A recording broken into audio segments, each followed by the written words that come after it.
마태복음 10장 34절부터 39절.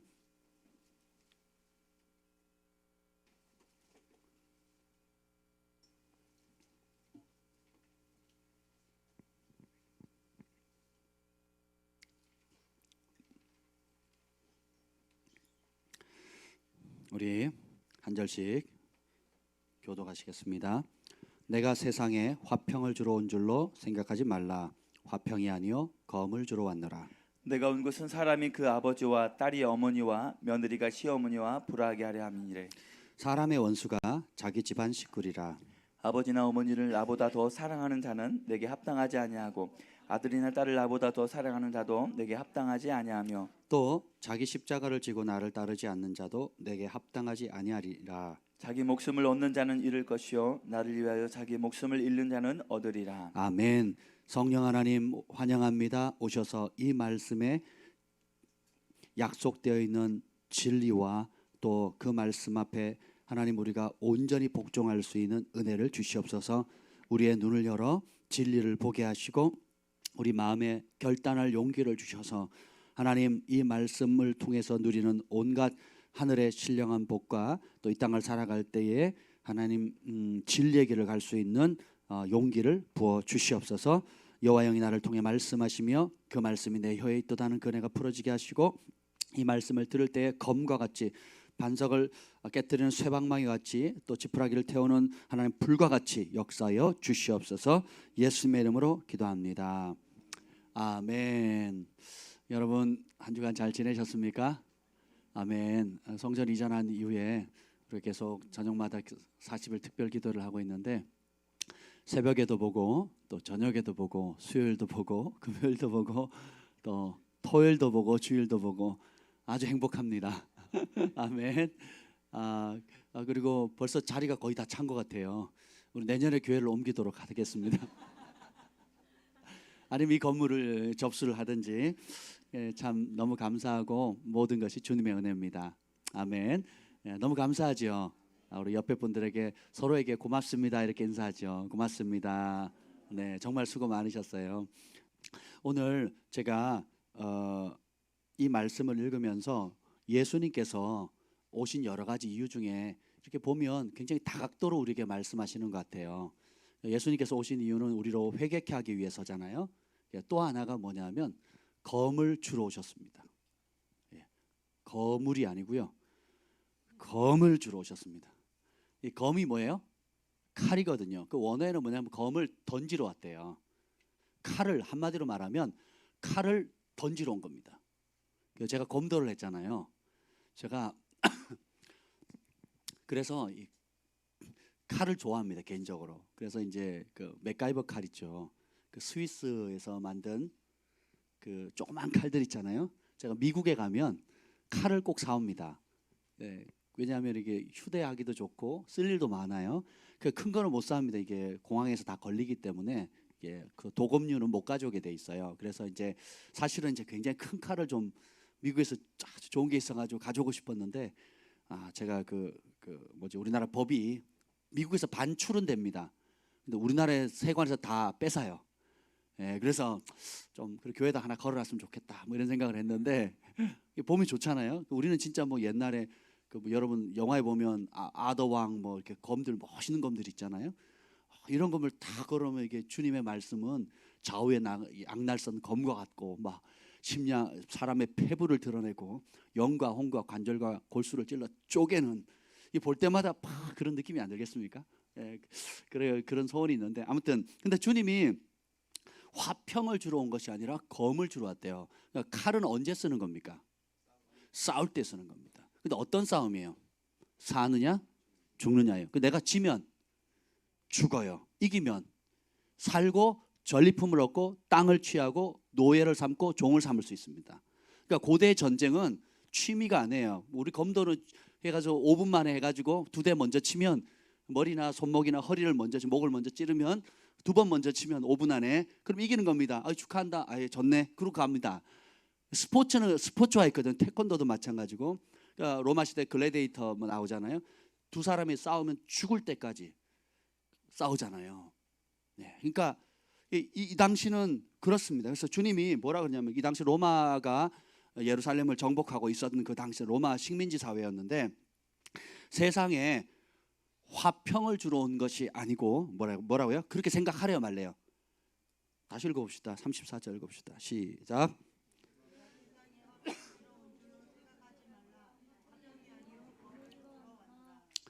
자, 우리가 생각을 똑바로 하셔야 돼요. 예수님에 대해서 여러분이 그리는 게 있어요. 우리 각자가 예수님 그럼 좋으신 분, 나를 품어주시는 분. 그러니까 예수님에 대해서 우리가 각자 그리는 모양이 있습니다. 각자 기도. 교회 하면 딱 떠오르는 거 있죠. 목사님 하면 목사님은 일단 넥타이를 매셔야 되고 까불까불하면 안 되고, 사모님은 단정해야 되고, 짧은 치마 입으면 안 되고, 뭐 여러분들이 그리는 모양 있잖아요. 우리나라 교회는 꼭 이렇게 해야 되고 하는 그리는 그림들이 있어요.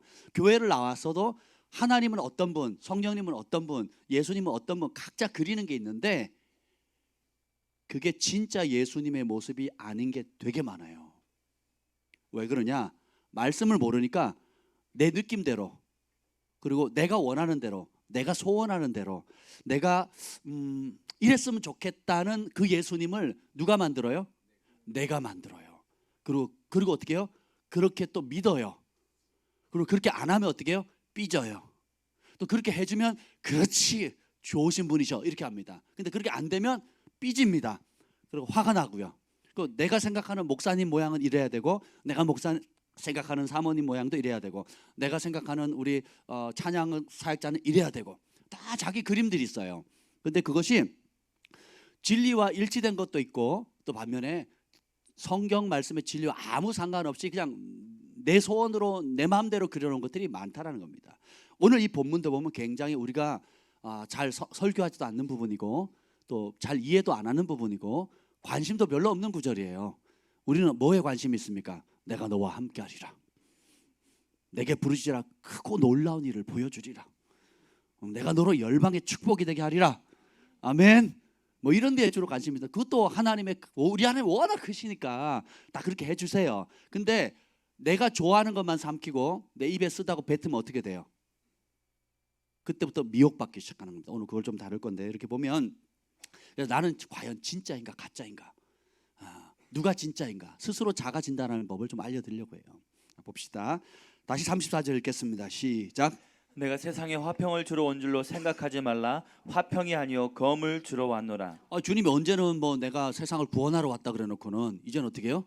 화평이 아니고 뭐예요? 검을 주러 왔대요. 그러니까 화평 주러 왔다고 생각 그 자체를 없애라는 거예요. 그리고 검을 주러 왔다는 것은 뭐예요? 칼을 주고 싸워서 전쟁에서 이기라는 거예요. 그래서 성경에 굉장히 그 전투적인 용어가 처음부터 끝까지 있어요. 모세가 나왔을 때 맨날 뭐 합니까? 싸우죠. 안 싸워요? 예, 기적과 이적을 보면서 이방 민족들과 싸우잖아요. 그 바통을 이어받은 여호수아는 어떻게 해요? 또 맨날 싸워요. 그 싸움이 영적인 전쟁이 아니에요. 뭐 기도하고 뭐 그냥 금식하고 이런 영적 전쟁이 아니라 실제 챙챙챙 영화의 장면처럼 내가 죽든지 내가 죽이든지 내가 정복당하든지 정복하든지. 그 다음에 어떻게 사사시대 맨날 싸우죠. 그 다윗 왕정시대 맨날 싸우죠. 기분 나빠요? 예, 싸웁니다. 또 싸우고 그 다음에 또 어떻게 해요? 싸움에 지니까 어떻게 해요? 말라기 시대는 완전히 이제 그 노예가 돼가지고 이제 완전히 나라가 풍비박산되고 바벨론 포로로 잡혀가고 뭐 온갖 이런 수치를 당하죠.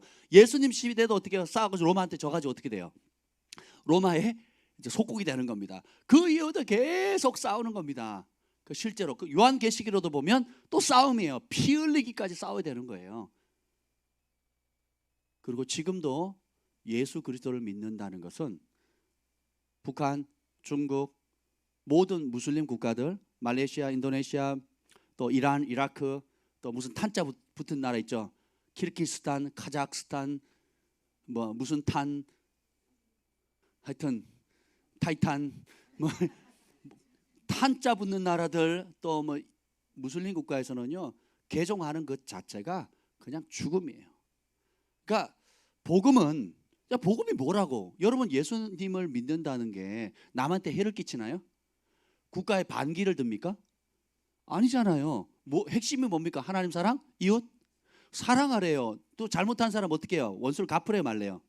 갚지 말고 뭐래요? 용서해 줘. 이렇게 좋은 걸 가르치는데 부모 공경하라 그러고, 그죠? 그 서로 도우라 그러고, 이런 좋은 내용들을 담고, 그리고 부부 생활에 나쁜 짓 하래요 말래요? 말라는 거예요.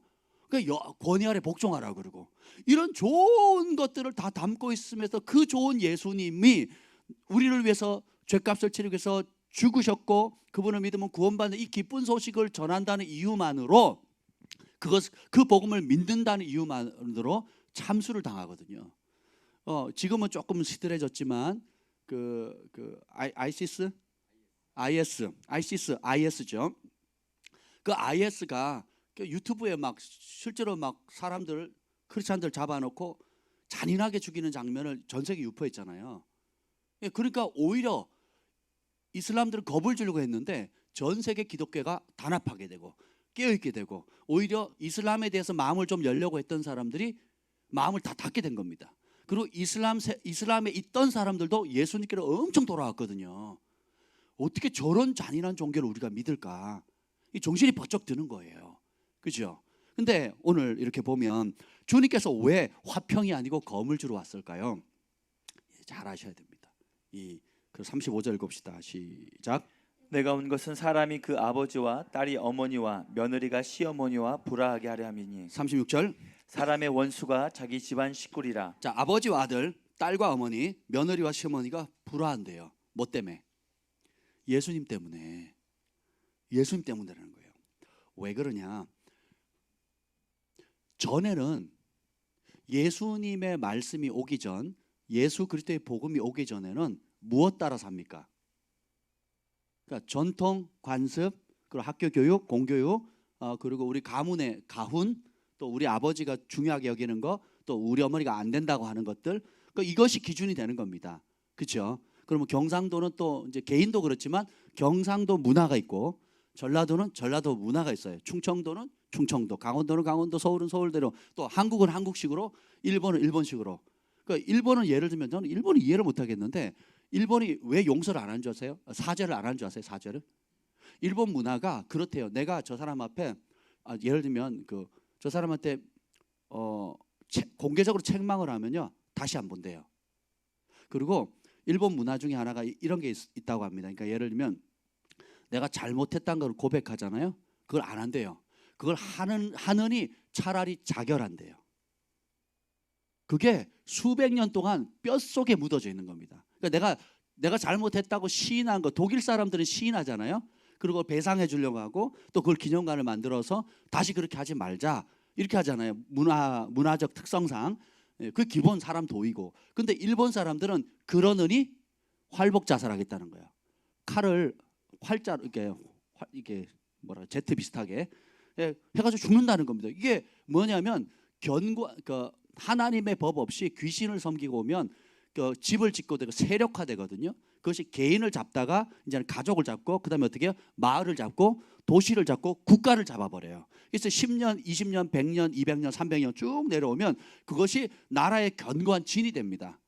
그래서 차라리 그러니 어떻게 해요? 죽는데요. 근데 그중에 몇몇 사람이 그러는 게 아니고 나라 전체가 그렇게 생각한대요. 국민, 백성 전체가 그렇게 생각한다는 거예요.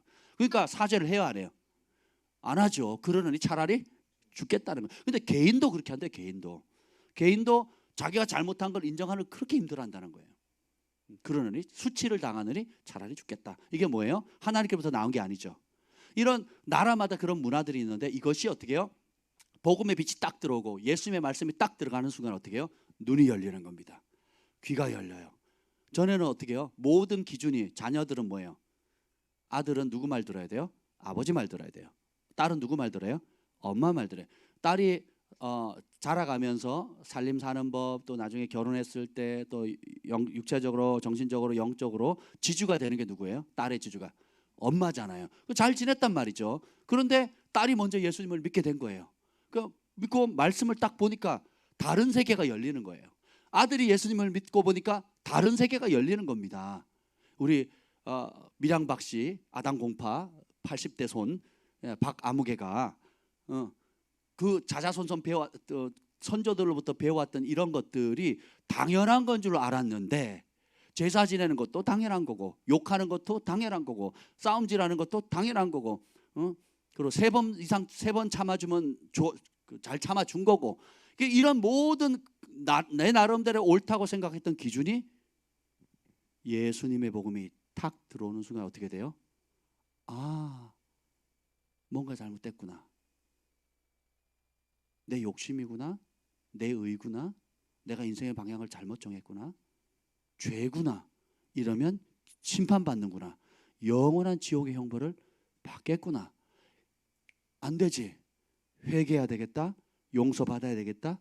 그리고 용서를 딱 받는 순간 다른 세계가, 이전 것은 지나갔으니 보라 새 것이, 새로운 세계가 열리죠. 그러면서 하나님의 구원, 하나님의 능력, 하나님의 거룩함, 하나님의 공급하심, 그리고 하나님이 어떤 분인지를 알아가는 데 있어서 이 즐거움은 이루 말할 수가 없는 거거든요. 그러다가 어떻게 돼요? 이제 집에 오니까 이제 우리 엄마가 뭘 시키는데 이게 하나님 말씀을 대적하는 거예요. 우리 아버지가 뭘 시키는데 제사를 지내라고 하는데 이게 하나님 말씀하고 또 부딪히기 시작하는 겁니다. 그래서 어떻게 해요? 싸움이 생겨요. 분란이 생깁니다. 갈등이 생겨요. 그래서 여기서 분기점이 되는데 그때 엄마가 무서워요.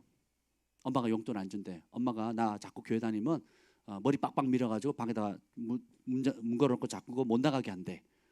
실제로 우리 동기들 그렇게 많이 당했거든요. 교회 간다고 머리끄댕이 잡고 교회를 끌고 온 분도 있고, 자기 딸을. 그리고 또 머리를 빡빡 밀어가지고 그냥 방에다 잠그고 문 걸어 잠그는 사람도 있고요. 남자애들은 야구방망이로 많이 맞았습니다. 아버지가 시켜요. 누구한테? 큰형한테. 아버지가 한테 맞는 게 낫겠어요? 큰형한테 맞는 게 더 아프겠어요? 다 큰 큰형한테 맞는 게 이놈 새끼 하면서 막 이렇게. 목사님은 큰형님한테 그렇게 맞았고요. 야구방망이로 맞았고, 저는 집에서 쫓겨났고, 뭐 이렇게 되는 겁니다. 근데 어떤 친구들은 그런 아버지가 무섭고 엄마가 하나님보다 더 무섭기 때문에 어떻게 해요? 타협합니다.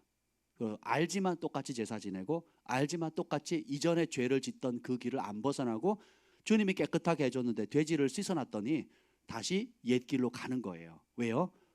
사람 눈치, 환경 눈치, 이런 것들 때문에, 또 죄가 주는 달콤함, 죄가 주는 편리함이 있기 때문에 거기를 벗어났다가 주님 깨끗이 씻어줬는데 다시 돌아가는 겁니다.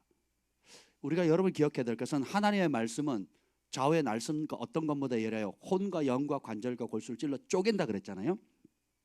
쪼갠다는 것은 뭐냐면 내가 인간적으로 좋아하는 생각과 하나님의, 다시 말하면 내 영이 살 수 있는 방법과 내 육이 살 수 있는 방법이 있는데 이걸 쪼개는 겁니다. 하나님이 기뻐하는 뜻을, 그리고 내 욕심이 원하는 것, 이 둘 사이를 말씀이 들어가야 갈라져요. 근데 진리의 말씀이 안 들어가면 교회를 다녀도 계속 고집합니다. 똥꼬집 펴요. 그리고 자기 손대로, 자기가 원하는 대로 자기의 옛날에 생각했던 그런 아집이나 고집을 안 버려요. 왜요? 말씀을, 어떤 분이 이러고 계시는데 막 제가 찔리네요. 네, 그렇다니까요. 오늘 보면 사람의 원수가 누구래요? 자기 집안 식구래요. 이게 왜 그러냐? 하나님이 한 가정을 통째로 주 예수를 믿으라 그리하면 너와 내 집이 구원을 받는다 그랬죠. 그게 믿는 순간 다 돌아오는 경우도 있지만 대부분의 경우는 뭐냐면 먼저 한 사람부터 주님께서 은혜를 주세요. 뽑아요. 그 사람이 은혜를 줍니다. 그 사람이 회개하고, 그 사람이 예수 믿고, 그 사람이 헌신하고, 그 사람이 하나님의 복을 맛보게 합니다. 영적인 은혜를 맛보게 해요. 그 다음부터 어떻게 해요? 전도하기 시작합니다. 동생, 언니, 누나, 형, 그리고 엄마, 아빠를 전도하는데 받아들이는 사람도 있고 안 받아들이는 사람도 있고, 곱게 안 받아들이는 사람도 있고 아주 밉게 안 받아들이는 사람도 있어요. 그래 온갖 핍박을 다 합니다. 그러면서 어떻게 해요? 그 전환기 속에 가족이 예수님께로 온전히 돌아오기 전까지는 어떻게 해요? 원수가 누구예요? 자기 집안 식구가 되는 겁니다. 근데 이 싸움이 싫어서 신앙을 버리거나 신앙을 타협해서 자기도 죽고 가족도 살릴 기회를 잃는 사람이 허다합니다. 그래서 우리는 여호수아처럼 하나님이 강하고 담대하라, 그리고 이 율법책을 내 입에서 떠나게 하지 말며 주야로 그것을 묵상하고 지켜 행하라 그랬죠. 왜 강하고 담대하라를 계속 말씀드리냐면 하나님의 말씀을 알고 묵상한 다음에 실천하려면 목숨을 걸 만큼의 담대함이 없으면 실천이 불가능합니다. 예수님이 하나님의 뜻을 이루기 위해서 좋게 좋게 해서 그냥 가시면 되는데 예수님도 예수님을 통해서 이루실 하나님 아버지의 뜻을 어떻게 이루십니까? 목숨을 주심으로 이루시거든요. 그러면 그분을 따르는 우리도 그분의 말씀을 따라가려면 적절히 물에 물 탄 듯 술에 술 탄 듯 그냥 세상의 조리에 카멜레온처럼 색깔을 바꾸면서 이렇게 간다고 하면 이 말씀의 순종이 가능해요, 불가능해요? 불가능합니다. 어제 어느 목사님 만났는데 그 목사님 설교를 했대요. 우리가 예수님을 따르려면 우리가 제일 앞장서서 기왕 한 번뿐인 인생 제일 선두에 서서 목숨을 걸고 멋지게 살아야 되지 않겠냐고. 뒤에 후방에 앉아가지고 보고품이나 나눠주고 그냥 안일하게 그냥 편안하게 있으면 그게 뭐 우리 인생이 재미있겠냐고. 그러면서 막 우리가 목숨을 걸고 주를 위해 삽시다 이렇게 설교를 했대요. 그때 사람들이 아멘하고 이제 끝났는데 한 청년이 오더니 뭐라 그런지 아세요? 한 청년이 목사님 저는요 목사님은 전방에 열심히 뛰세요. 저는 후방에서 보고품 나를게요. 목사님 가시라니까 저는 보고품 나를게요. 계속 그러시대요. 그래서 한번 생각해 보십시오. 우리 안에 웃으면서 그 말씀 하셨는데 우리 안에 동일하게 그러한 마음들이 있다라는 겁니다.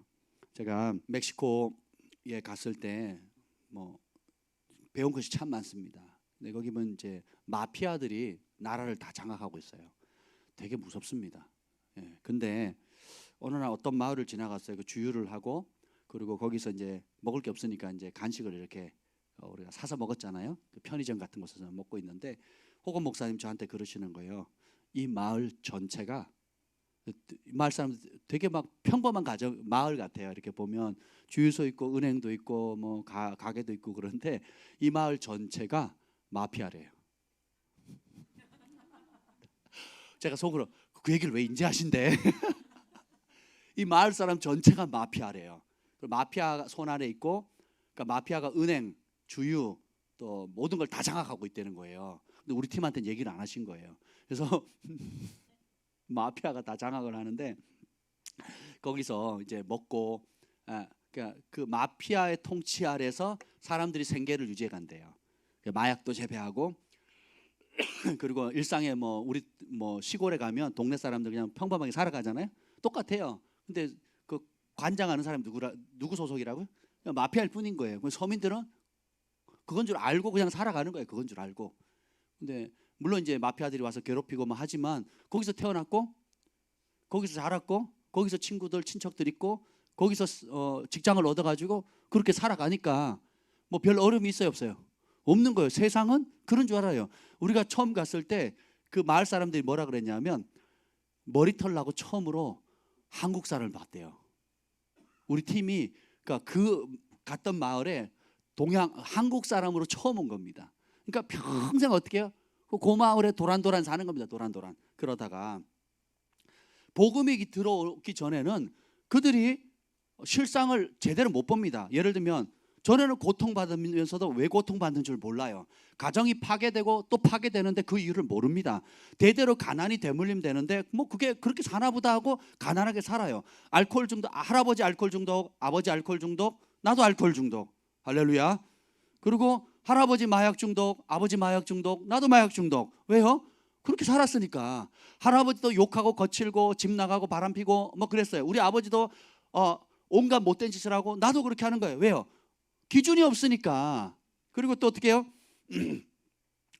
딸과 여성과 어머니와 노약자들이 학대당하면서 멸시받고 무시당하면서 사는데 그냥 그런 줄 안다니까요. 이게 인생인가 보다. 아유 한만 이 세상 내 팔자지 뭐 내 팔자지 뭐 이러고 삽니다. 그러다가 예수님의 복음 진리의 말씀이 들어간 후에는 완전히 다른 세상이 열려요. 예수님의 보혈, 구원, 부활, 심판, 성령의 능력, 거룩한 삶, 하나님 주신 각자의 무슨 사명, 그리고 인생의 진짜 주인이 누구다? 예수님이라는 걸 발견해요. 그분이 나를 사랑하시고 그리고 다시 오시고 심판하시는데 영원한 형벌의 지옥이 있고 영원한 사랑의 나라 천국이 있다는 것을 알게 됩니다. 그러면 어떻게 됩니까? 이 기쁜 소식을 전하기 시작해요. 죄가 끊어지고 가정이 회복되고 마을에 교회가 세워집니다. 중독에서 해방되고 질병이 낫고 천국이 경험되어지기 시작하는 게 다른 세계가 열리는 거예요. 아멘. 그러면 이전에 그 마을이나 가정이나 개인을 잡고 있던 세력과 충돌이 일어나게 되는 겁니다. 아니 마을 사람들이 다 제사 지내는데 제사를 안 지내겠대요. 마을마다 이제 부족 신들 있잖아요. 전 세계 어디 가도 있습니다. 너무너무 신기해요. 아니 최첨단 시대에 전 세계 어디를 가도요, 가면 그 마을에 토착신이 있다니까요. 그들이 정말 의지하는 무언가 만들어 놓은 재단이 있고 신이 있어요. 한번 다녀보세요, 여러분. 한국만 그런 게 아닙니다. 한국만. 전 세계. 서울에 왜 없냐고요? 여러분 그 골목 그 마을 가보세요. 기대 꽂아놓고 점 쳐주고요, 복 빌어주는 데가 널브러졌습니다. 가는 곳마다 우리나라 국립공원마다 뭐가 있어요? 그 절에서 뭐예요? 복 빌어달라고, 복 받게 달라고 기도하거든요.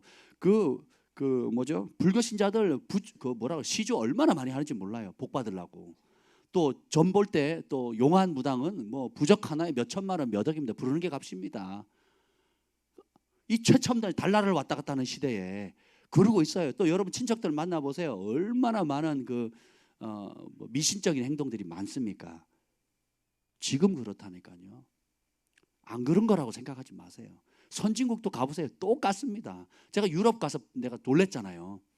그 호거 목사님과 같이 이제 인도에서 한 달간 있다가 유럽에 2주간 있었습니다. 유럽에 독일하고 뭐 여러 나라를 이제 이렇게 거쳤는데 그 숙소 옆에 이제 그 쇼핑몰들이 있으니까 뭐 하나 하고 구경을 갔어요. 쉬는 시간에 이제 쇼핑몰에 갔는데 고급 쇼핑몰마다 딱 가장 제일 잘 보이는 곳에 조명을 딱 비춰가지고, 우리는 조명을 구별된 삶을 살라, 거룩함을 지키라, 여호와께 감사라, 이게 말씀을 비추잖아요.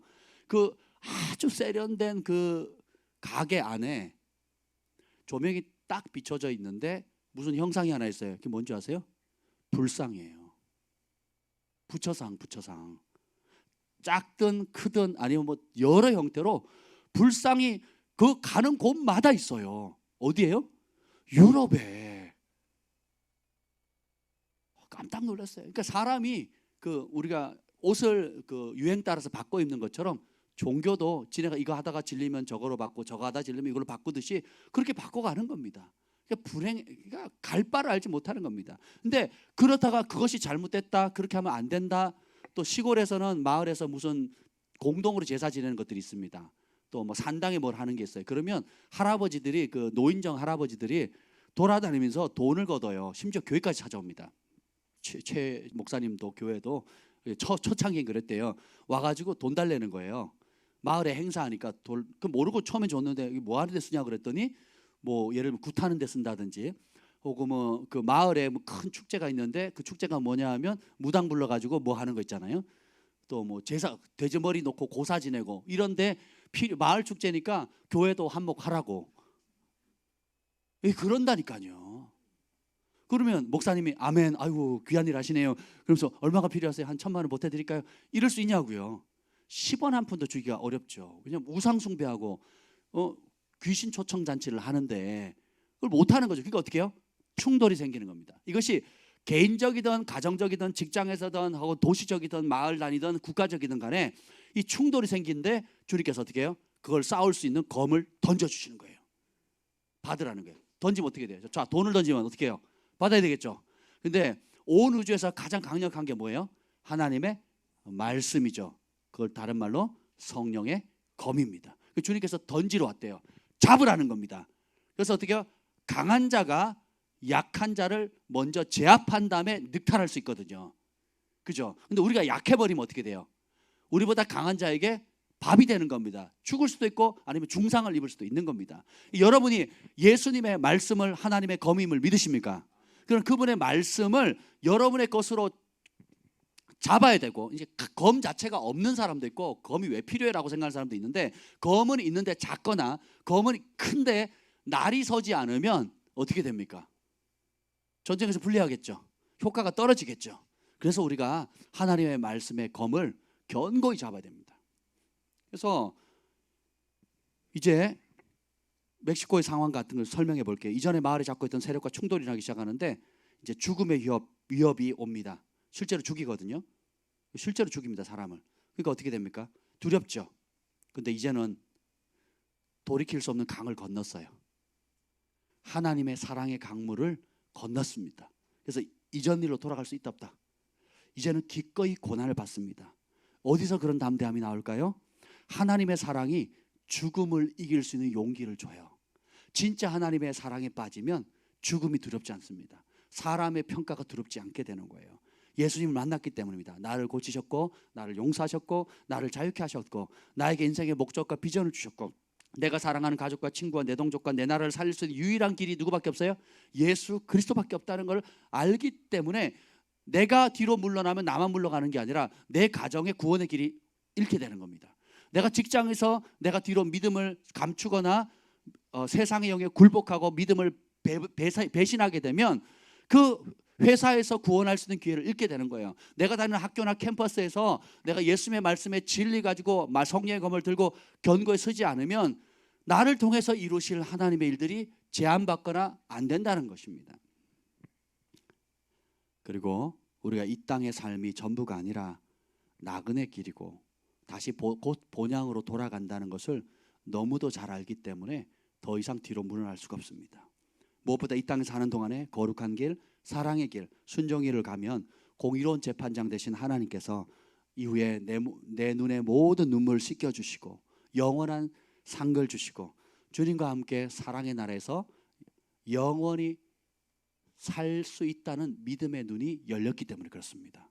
그걸 하지 않으면 이 땅의 잠깐의 쾌락과 잠깐의 내 욕심과 사람에 대한 두려움 때문에, 노후에 대한 걱정 때문에, 돈에 대한 욕심 때문에 주님을 저버린다면 그 죄와 함께 어디서 시간을 보내요? 영원한 고통 속에 있는 지옥 형벌을 받는 겁니다. 제가 요 한 달 동안에 좌골신경통 증상이 난 거예요. 그래서 여기 뭐라 그러죠? 오른쪽 골반부터 시작해가지고 뒤쪽 다리 턴을 타고 가면서 뒤꿈치하면서 복숭아 뼈까지 이게 뭐라죠? 신경 있잖아요. 신경이 이렇게 눌리면서 되게 아픈 거예요. 걷기가 힘들 정도로 밤엔 잠을 못 자고 2시간마다 깨는 거예요. 그러면서 이게 또 그러면 전에는 이제 허리가 아파서 그런 고통은 좀 오래 겪었는데 허리 아픈 거하고 또 신경 누르는 건 또 다르더라고요. 다리가 저린 거예요. 저리면서 계속 이제 밤에 잠을 못 자는 거예요. 이 다리를 오른쪽으로 옮겨도 아프고 왼쪽으로 옮겨도 아프고 뭐 이렇게 앉으면 더 아프고 누우면 더더욱 아프고. 제일 안 아픈 상태가 어떤 상태인 줄 아세요? 이렇게 서 있는 겁니다. 그 의사 선생님한테 물어봤더니 비정상이래요. 서 있으면 아프고 누워 있어야 안 아파야 된대요. 그래서 김 목사님이 그건 영적인 겁니다. 그래서 이런저런 기도 제목을 줬습니다. 여러분 기도해 주시길 바랍니다. 근데 이 고통을 느끼니까 여기가 지옥이구나 이런 생각이 드는 거예요. 지옥의 1000만 분, 100만 분의 1도 안 되는 고통을 살짝 느낀 거예요. 근데 이 고통을 여러분 영원히 느낀다고 생각합니다. 여러분 각자 나름대로의 고통이 있잖아요. 육체적인 아픔을 겪어본 적이 있잖아요. 지금도 가지고 있는 사람도 있고 그런 사람이 있는데 하나님의 법을 떠나게 되면 영원히 고통을 받게 된다는 것입니다. 이제 이런 진리를 알게 되면 더 이상 옛사람 방식대로 살 수가 있어요, 없어요? 없게 되는 겁니다. 그래서 어떤 대가를 지불해도 주님을 따르게 되고 주님을 사랑하게 되고 주님이 인도하는 곳이면 어디든지 가겠다는 것입니다. 요한복음 12장 31절에 보면 이제 이 세상에 대한 심판이 이르렀으니 이 세상의 임금이 쫓겨나리라. 예수님께서 말씀하셨어요. 이 세상에 대한 심판이 이르렀대요. 이 세상의 영이 누구예요? 마귀잖아요. 이제 예수님이 십자가에서 달려 온 인류의 죄를 대속함으로 해서 이제 무기력해졌습니다. 그러니까 공공연한 구경거리가 됐어요. 마귀는 패배했습니다. 이제는 마귀는 뭐 할 날만 기다려요? 영원한 심판 받을 날만 기다리고 있는 겁니다. 그래서 그 예수님이 오심으로 인해서 어둠에 앉아서 눈멀었고 보지 못했던 백성들의 눈이 열리는 거야. 이게 내가 살아야 될 이유구나. 이게 내가 죽어야 될 이유구나. 이게 내 인생의 목적이구나. 내가 이것 때문에 돈 벌어야 되는구나. 이 일을 위해서 돈을 써야 되는구나. 이 일하라고 주님께서 재능 주셨구나. 학교 보내셨구나. 이런 유무형의 자산들을 주셨구나. 그러니까 눈이 열리게 되는 겁니다. 어떤 분이 저에게 어느 선교사님을 초기에 소개해 주셨어요. 파푸아 뉴기니에 식인종 사역만 25년 30년 하신 선교사님입니다. 그래서 동영상을 좀 보라고 권면해 주셔서 제가 몇 개를 봤습니다. 근데 그 선말이겠죠. 예, 선말인데 한 32개 부족이 한 몇만 명이 살고 있대요. 똑같은 언어를 쓰고 있는데 32개 부족으로 흩어져 가지고 섬마다 이렇게 살고 있는데 공통이 뭐냐? 고구마를 좋아하고 고구마가 주식이에요.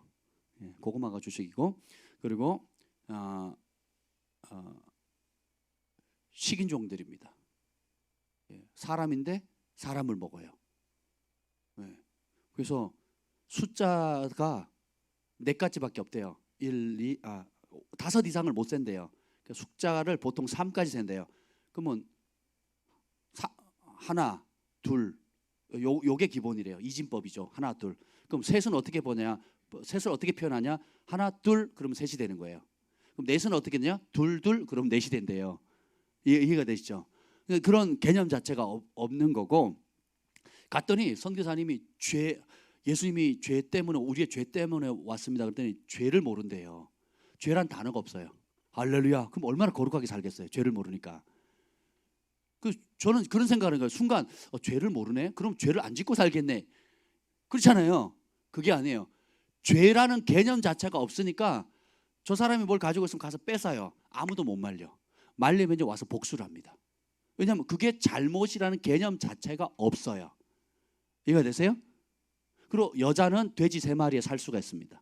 그러니까 딸을 많이 놓으면 그 아버지는 돼지 부자가 되는 거예요. 2당 돼지 3마리. 그리고 돈이 있는 사람은 돼지 3마리에 여자를 사는 겁니다. 그래서 아내를 사는 거예요. 그래서 가까이 있는 분이 6명, 자기 아내가 6명이래요. 돼지 몇 마리 준 거예요? 3, 6, 18. 그래서 제한이 없대요. 그러니까 돼지만 많으면 무조건 살 수 있다라는 거예요. 그리고 모든 게 뭐냐면 그렇게 하나님의 법이 없고 예수 그리스도의 복음이 안 들어가니까 뭐라고 하냐면 모든 것이 짐승의 본능, 인간의 육신의 본능이 할 수 있는 끝자락까지 가더라는 거예요. 그러니까 피는 더럽기 때문에 출산하면 또 정글에서 거기서 출산하게 하고요. 남자가 나무하러 가잖아요. 그럼 도끼로 나무를 베잖아요. 그럼 누가 들고 와야 돼요? 여자가 들고 오는 겁니다. 지금 이슬람권에도요 여자들 다 뒤집어 쓰잖아요. 그리고 그걸 안 썼다고 막 코 잘라내고 막 구멍만 뻥뻥 나 있잖아요. 그 미인인데 그거 안 썼다고 또 남편에게 복종하지 않았다고 코를 잘라버리는 거예요. 귀를 잘라버리고. 지금 그렇다는 게 지금 세상이 어느 데 세상인데 우리나라도 복음이 안 들어오기 전에는요 제가 그 선교 보고를 봤는데 복음이 들어오기 전에 딱 100년 전 그러니까 한 120년 전쯤 되겠네요. 120년 전쯤에 어떻게 된 줄 아세요? 선교사님 보고를 썼어요. 서울 한복판을 가는데 서울 곳곳이요. 우리가 백의 민족 그러잖아요. 백의 민족, 깨끗한 민족. 천만에요. 서울 곳곳이 뭐였냐면 일제강점기 시대인데 똥천재, 똥청지. 똥. 그러니까 길가닥에 온갖 똥들 배설물이 다 있다는 거예요. 그래서 일본이 나라를 삼켰는데도 그 도시 관리를 해야 되잖아요. 도시 관리에 제일 많이 들어간 비용이 뭔지 아세요? 똥 치우는 비용이 있대요. 똥 치우는 비용. 제 어릴 때만 해도 저희 할아버지 푸세식 했거든요. 그냥 구덩이 파가지고 널빤지 2개 딱 이렇게 앉았단 말이에요. 풍덩 쏘면 풍덩 설사는 쏴 하고 이게 얼마 안 돼요. 여러분 좌변기 앉아가지고 이렇게 깨끗하게 쓸 수 있는 게 얼마 안 된다니까요. 복음이 들어오니까 죄가 죄로 보이기 시작하는 거예요. 생명이 생명으로 보기 시작하는 겁니다. 당연하게 받아들였던 고통이 당연한 게 아니란 걸 알게 돼요. 내 본능과 욕심을 따라 살아야 되는 것이 당연하지 않다는 것을 알게 되는 겁니다. 이게 진리의 능력이거든요. 그래서 이분이 이제 25년간 30년간 지내면서 사랑으로 복음을 전하니까 예수님을 영접하니까 죄가 알게 되잖아요. 일단 죄 의식이 생기잖아요. 이게 은혜입니다. 죄 의식이 생기니까 고쳐요. 그래서 오른팔 같은 분이 와서 얘기를 합니다. 뭐라 하냐, 목사님, 내가 보니 성경을 읽다 보니까 그 성경도 번역하거든요. 성경 번역 성경이랑 비슷하게 합니다. 근데 성경을 읽다 보니까 아내가 1명이어야 되는데 나는 벌써 6명인데 어떻게 해야 되겠냐고. 내 이 6명의 아내를 돌려보내야 되냐고. 이게 죄라는 걸 알았는데 어떻게 하면 되겠냐고. 저는 어떻게 돼요? 6명이 아니라 10명이고 20명이고 능력만 되면 많이 데리고 와서 어떻게 해요?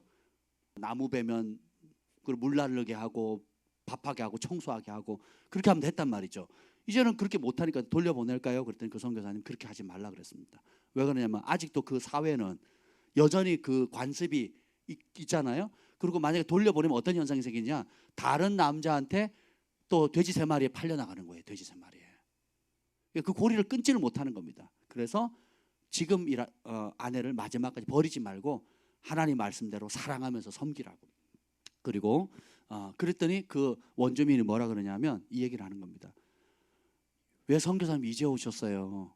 내가 젊었을 때 왔으면, 결혼하기 전에 젊었을 때 왔으면 내가 이 죄 범하지 않고 주님 한 분만을 섬기면서 법대로 살아가지 않았습니까? 그래서 그 말에 굉장히 마음이 무너졌다 그러더라고요. 한국 사람 최초로, 동양인 최초로 그 부족에 들어간 겁니다. 그러니까 생각을 해보세요. 우리가 그런 이분이 돌아가시면 지금 그런데요. 이분이 선교사님 병 들어가 이제 돌아가시려고 하니까 그 오른팔 왼팔 같은 사람들이 와가지고 식인종 크리스찬이죠. 예, 와가지고 서로 그러더래요. 막 죽어가니까 이제 죽는다 생각하니까 서로 싸움이 난 거예요. 선교사님 돌아가시면 그 발목 고기는 내가 먹겠다고. 그게 무슨 말이냐 그랬더니 관습상 사람을 먹었잖아요. 뭐 사람은 남자보다는 여자가 맛있고, 그리고 몸의 부위 중에 제일 맛있는 부위가 사람 뒤꿈치래요. 발목 뒤꿈치. 그런데 그 뒤꿈치를 먹는 게 죽은 사람에 대한 최고의 예의래요. 말이 되냐고 이게 말이. 근데 나라마다, 민족마다, 족속마다, 방언마다, 경상도, 전라도, 충청도, 강원도, 서울 다 있다니까요. 다. 근데 이걸 인식을 못할 뿐이에요. 우리는 식인종 같은 이상한 사람들 이렇게 생각을 하는데 그렇지가 않다니까요. 여러분의 지금 가정 안에, 친척들 안에, 학교 안에, 직장 안에, 사업도 일터 안에, 또 나도 모르게 지금까지 자라왔던 모든 저 소위 말하는 쩔어 있는 말씀의 빛이 들어가기 전에 이게 아직 빠지지 않은 그 때들이 너무 많아요. 여러분 교회 오면 하루아침 벗겨진 게 아닙니다. 영은 새로워지는데 혼, 생각, 감정, 의지의 영역과 이 몸의 영역은 굉장히 많은 노력이 필요해요. 말씀을 먹어야 됩니다. 이 말씀을 내 입에서 떠나지 말게 하고 그 말씀을 주야로 묵상해요. 묵상을 하면, 묵상하는 이유가 뭐예요? 그 말씀으로 비춰보는 거예요.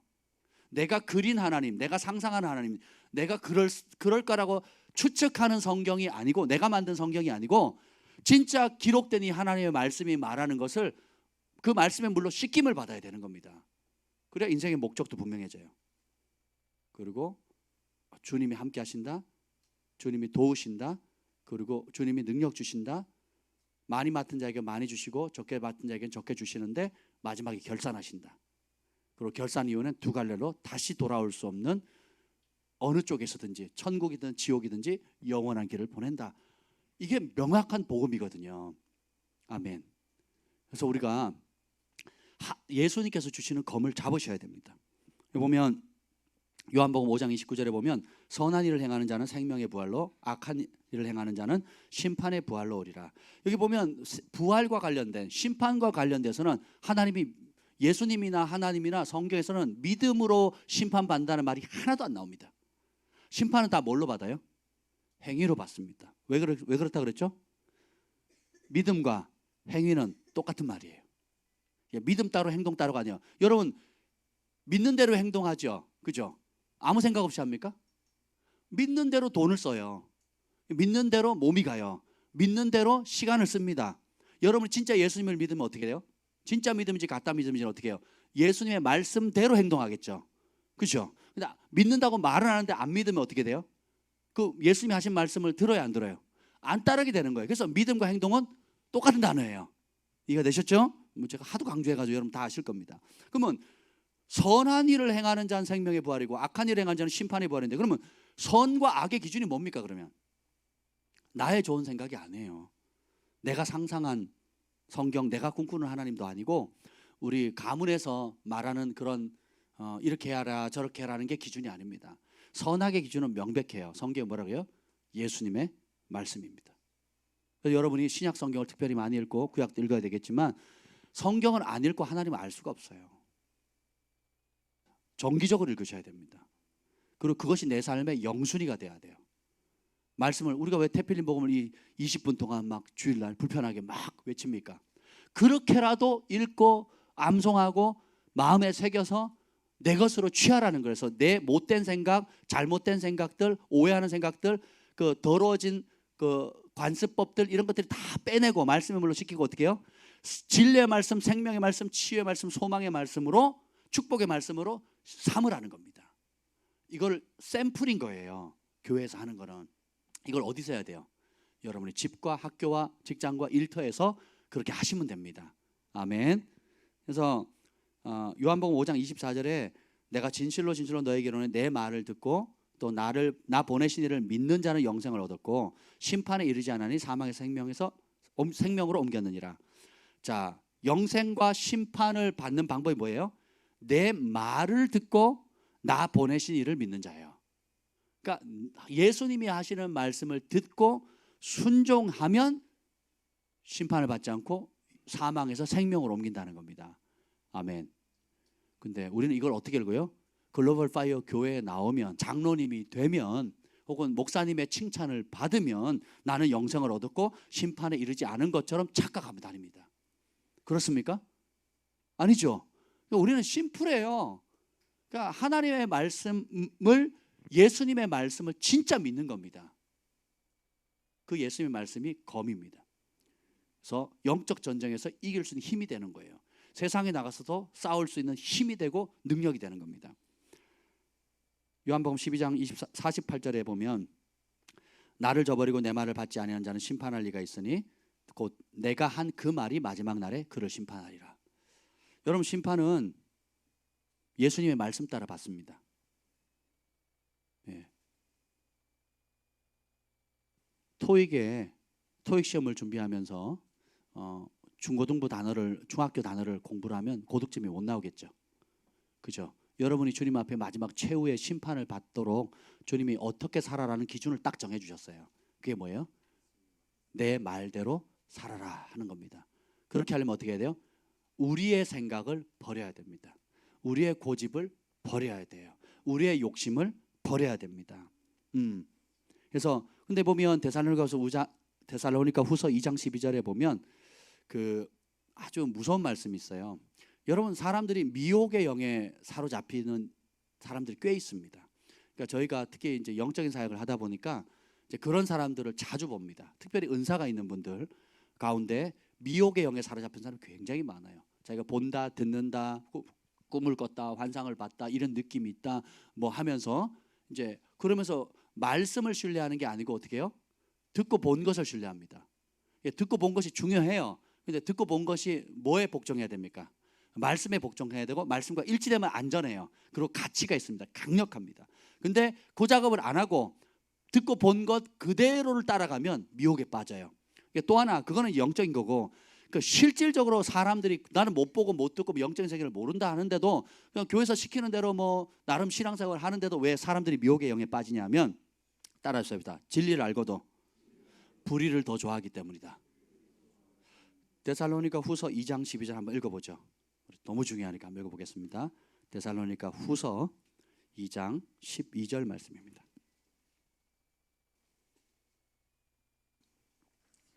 함께 읽겠습니다. 시작. 진리를 믿지 않고 불의를 좋아하는 모든 자들로 하여금 심판을 받게 하려 하심이라. 자, 진리를 들었어요. 근데 믿어요, 안 믿어요? 안 믿어. 왜요? 진리보다는 뭐가 좋다고요? 불의가 좋다는 거예요. 불의가 여러분 생각에 악한 짓만이 아니에요. 성경에서 말하는 불의는 뭐냐면 하나님 말씀에 복종 안 하는 겁니다. 그러니까 하나님 말씀의 기준보다는 내 욕심이나 내 기분이나 내가 원하는 것을 따라가겠다는 거예요. 마태복음 다시 돌아옵니다. 마태복음 10장 37절, 오늘 본문으로 돌아갈게요. 그럼 여러분, 나는 안 그래 라고 생각하는 사람 여기 세 분 계시는데 한번 보겠습니다. 그런지. 자, 37절, 10장 37절입니다. 시작. 아버지나 어머니를 나보다 더 사랑하는 자는 내게 합당하지 아니하고 아들이나 딸을 나보다 더 사랑하는 자도 내게 합당하지 아니하며. 자, 봅시다. 결국은 사랑의 문제예요. 어릴 때는 부모님 눈치를 봅니다. 부모님 날 사랑해주고 부모님 모든 걸 갖고 있으니까. 결혼하기 전에는 남녀 청춘들, 그죠? 저 남자 저 여자에게, 신랑 신부에게 모든 걸 이제 겁니다. 그죠? 부모님 반대도 뭐 눈 뒤집어지면 뭐 누가 말리겠어요? 그냥 가는 겁니다. 그리고 결혼하고 나면 또 사랑의 대상이 또 바뀌어요. 남자는 돈, 아빠는 돈, 엄마는 자식에게로 넘어가요. 사랑의 대상이 또 바뀝니다. 결국 어떻게 해요? 태어날 때부터 죽을 때까지 모든 사랑 그 자체, 사랑의 근원이신 하나님께로 찾아가는 것이 아니고 하나님 주신 좋은 것들 가운데 내가 욕심을 갖는 것에, 그걸 두 자로 뭐라 하면 우상이거든요. 그래서 그 우상에게 평생 잡혀 살아요. 왜 우상이 되느냐? 하나님을 먼저 사랑 안 하고, 자, 뭐 자식 사랑하는 게 정상적이에요, 비정상이에요? 정상적이죠. 남편 아내 사랑하는 거 정상이죠. 남녀 청춘이 서로 사랑하는 거 정상적이잖아요. 근데 뭐가 문제가 되느냐? 내가 사랑하는 내가 사랑하는 자식 때문에, 자식을 향한 사랑 때문에 하나님의 말씀을 불순종해요. 돈을 버는 게 얼마나 좋습니까? 그렇죠? 근데 돈을 버는 것 때문에 하나님의 말씀을 거역하는 거예요. 하나님이 정한 법을 깨는 겁니다. 안식일을 지키는 것, 또 온전한 예물과 11조를 하는 것들, 그리고 구제하고 나누는 것들, 선한 일에 힘쓰는 것들, 이런 것들을 안 하는 겁니다. 그래서 예수님 뭐라 그러면 아버지나 어머니를 나보다 더 사랑하는 거. 우리의 본성상 죽는 날까지 부모님 사랑하고 부모님은 자녀 사랑하잖아요. 근데 여기는 더 사랑하는 자예요. 첫 단추 잘못 끼면 다 뒤집어 엎어야 됩니다. 그런 것처럼 첫 계명을 첫 번째 자리에 둬야 돼요.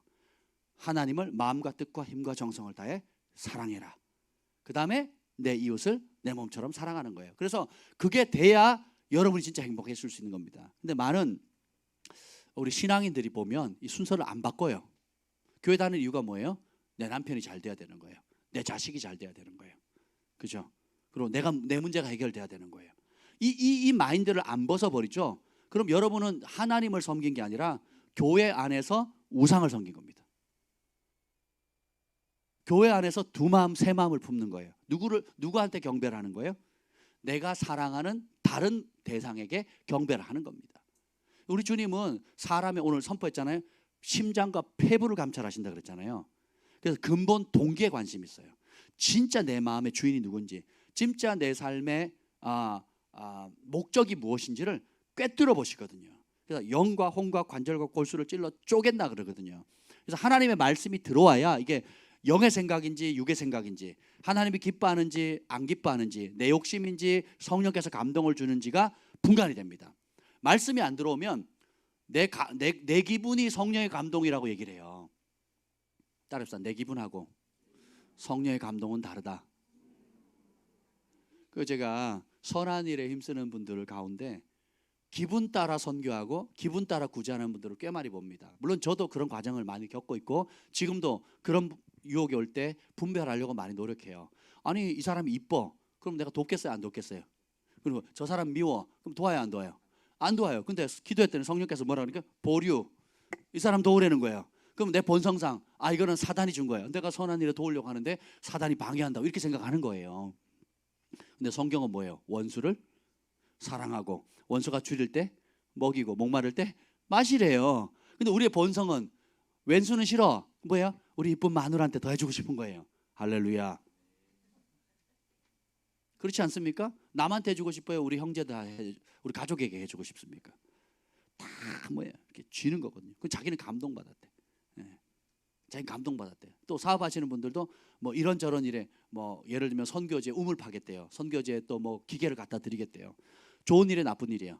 좋은 일이에요. 근데 고일 하느라고 진짜 주님이 하라는 일을 안 해요. 왜 우물 뭐 기계 하는 게 좋은 일 맞아요. 또 그 해야 됩니다. 여러분 오해하시면 안 돼요. 근데 이게 뭐냐면 어릴 때는 주님이 눈 감아 주세요. 근데 영적으로 성숙해 가면 결국 누구 이름 드러내는 거예요? 누구 선교사님과 관계 혹은 체면, 또 내가 그 입으로 툭 내뱉은 거 하겠다 약속을 했기 때문에 어쩔 수 없이 하는 상황도 있고, 그걸 하게 되면 사람들이 알아주기 때문에 어떻게 해요? 돈은 제한이 있고 시간도 제한되어 있는데 하나님이 하라는 다른 일이 먼저 하라고 하는 그 일이 있는데 그걸 안 하고 어떻게 해요? 내 이름 드러나고 내 얼굴 드러나고 나를 자랑할 수 있는 일에 그냥 하는 거예요. 그러니까 정작 어떻게 해요? 주님이 급하고 주님이 정말 주님이 그 일하라고 줬던 그 재정과 물질과 시간과 이런 것들을 엉뚱한 데 쓰는 거예요. 엉뚱한 게. 마치 사장님이 A라는 회사에다가 송금하라 그랬는데 싫다고 C라는 곳에 송금해버린 거예요. 그럼 안 되는 거죠. 생각해 보세요, 여러분. 그래서 아들을 나보다 더 사랑하는 거 내게 합당치 않대요. 합당치 않다 그러면 합당치 않은 겁니다. 우리 주님이 합당치 않다 그러면 무겁게 받아들이셔야 돼요. 무섭게 받아들이셔야 돼요. 심판대에 섰는데 너는 내 나라에 합당치 않아. 그러면요, 그것처럼 절망적인 상황이 어디 있습니까? 근데 뭐 때문에? 너 나보다 네 딸, 네 아들 더 사랑했잖아. 너 나보다 너네 엄마 아빠 더 사랑했잖아. 이 말을 여러분 많은 사람들이 오해합니다. 하나님 사랑하니까 부모 안 사랑해도 된다? 그럽니까 성경이? 하나님 사랑하니까 내 딸 안 사랑해도 내 자식 안 사랑해도 된다? 그럽니까? 그런 거 아니죠? 이거 분명히 아니란 말이에요. 순서를 정확히 하라는 겁니다. 아멘. 근데 많은 사람들이 자식 때문에, 남편 때문에, 또 혹은 내가 가까이 지내는 그런 인간적인 가까이 지내는 그런 친구나 여러 사람들의 를 향한 인간적인 정 때문에 하나님 말씀을 거역합니다. 근데 본인은 거역하는지 몰라요. 그리고 어떻게 해요? 잘하고 있다고 생각합니다. 왜 미혹받는다 그랬어요? 진리를 배웠는데 안 받아들여요. 안 믿습니다. 그리고 어떻게 해요? 불의를 좋아해요. 네. 그래서 자기 욕심 따라 내 인간적인 정을 따라 내가 하고 싶은 것 따라 이렇게 가는 겁니다. 그러면 결국 뭐예요? 하나님 주신 좋은 축복이 아니라 우상으로 바뀌어버려요. 순서를 바꾸는 순간 하나님 주신 축복, 누가 주신 축복? 하나님 주신 축복이 우상으로 바뀌어요. 내 지혜도, 공부 잘하는 것도, 운동 잘하는 것도, 돈을 많이 버는 것도, 또 각기 탁월한 은사들도 그걸 더 사랑하게 되면 그 순간 어떻게 돼요? 우상으로 바뀌어버리는 겁니다. 원리를 아시겠죠? 이렇게 심플한 겁니다. 자, 그래서 주님이 이 말씀을 38절 읽어봅시다. 시작. 또 자기 십자가를 지고 나를 따르지 않는 자도 내게 합당하지 아니하니라. 아멘. 39절. 자기 목숨을 얻는 자는 잃을 것이요 나를 위하여 자기 목숨을 잃는 자는 얻으리라. 자, 자기 십자가를 지고 따르지 않는 자도 내게 합당하지. 십자가는 뭐예요? 목걸이가 아니에요. 고난도 아닙니다. 죽음이에요. 그러니까 제일 잔인하고 고통스럽게 죽는 사형틀입니다. 사형틀. 그러니까 자기 십자가를 지라는 건 뭐예요? 십자가에 누가 달려야 되는 거예요? 그러니까 자기가 십자가를 졌어요. 예수님도 십자가를 지셔서 가셔서 골고다 언덕에서 죽으셨잖아요. 그러면 그를 따르는 사람마다, 예수님 따르는 사람마다, 예수님은 예수님의 십자가를 지셨잖아요. 철수는 철수의 십자가를 지는 거예요. 영의는 영의 십자가를 지는 겁니다. 아멘. 그래서 십자가를 딱 졌어요. 그 골고다 올라갔어. 그다음 뭐 어떻게 해요? 내려놓고 오면 안 돼. 어떻게 해야 돼요? 죽어야 되는 거예요. 그 십자가를 뭐 사명이다, 뭐 십자가를 뭐 내 몸에 가시다, 막 이렇게 해서 가잖아요. 그죠? 사명 따라서 해야 된다. 내 남편이 가시고 내 자식이 가시고 주님이 나에게 그 십자가로 주셨다고. 그런 거 아니에요. 자기 십자가는 뭐예요? 죽는 겁니다. 죽는 거. 목걸이도 아니고 장식품도 아니에요. 그냥 실제로 어떻게 해요? 예수님이 십자가에 달려 처참하게 죽기까지 사랑하실 것처럼 우리가 하나님을 사랑하면 자기 십자가 지고 어떻게 해요? 죽음의 형태로 죽는 겁니다. 그래서 갈라디아에서 이제는 더 이상 내 안에 내가 사는 것이 아니고 예수님 사신다 그랬죠. 내가 예수님과 함께 우리가 세례 받잖아요. 세례도 어떻게 물속에서 들어가서 죽었다는 거예요. 죽은 척하는 게 아니에요. 네. 죽은 겁니다. 그리고 어떻게 물에서 나올 때는 예수님과 함께 새로운 사람이 되는 거예요. 그래서 이번 금요일에 제가 말씀드렸듯이 우리는 어떤 사람이 되느냐? 따라합시다. 주남인. 주남인. 무슨 뜻이죠? 주님만 남은 인생, 주님만 남은 인간입니다. 이런 뜻이에요. 우리의 삶에 제가 이렇게 하나님 말씀 알아갈수록 결국은 주님께서 이리 치고 저리 치고 위에서 치고 아래에서 치고 막 뒤에서 치고 해서 결국은 뭐라 그래요? 넌 없다. 네 안에 너의 육은 죽고 나의 영만 살아나도록 해라. 주님만 남은 인생이 주님만 남은 인간이 바로 너다. 그 길로 계속 인도하시는 거예요. 그것이 살 길입니다.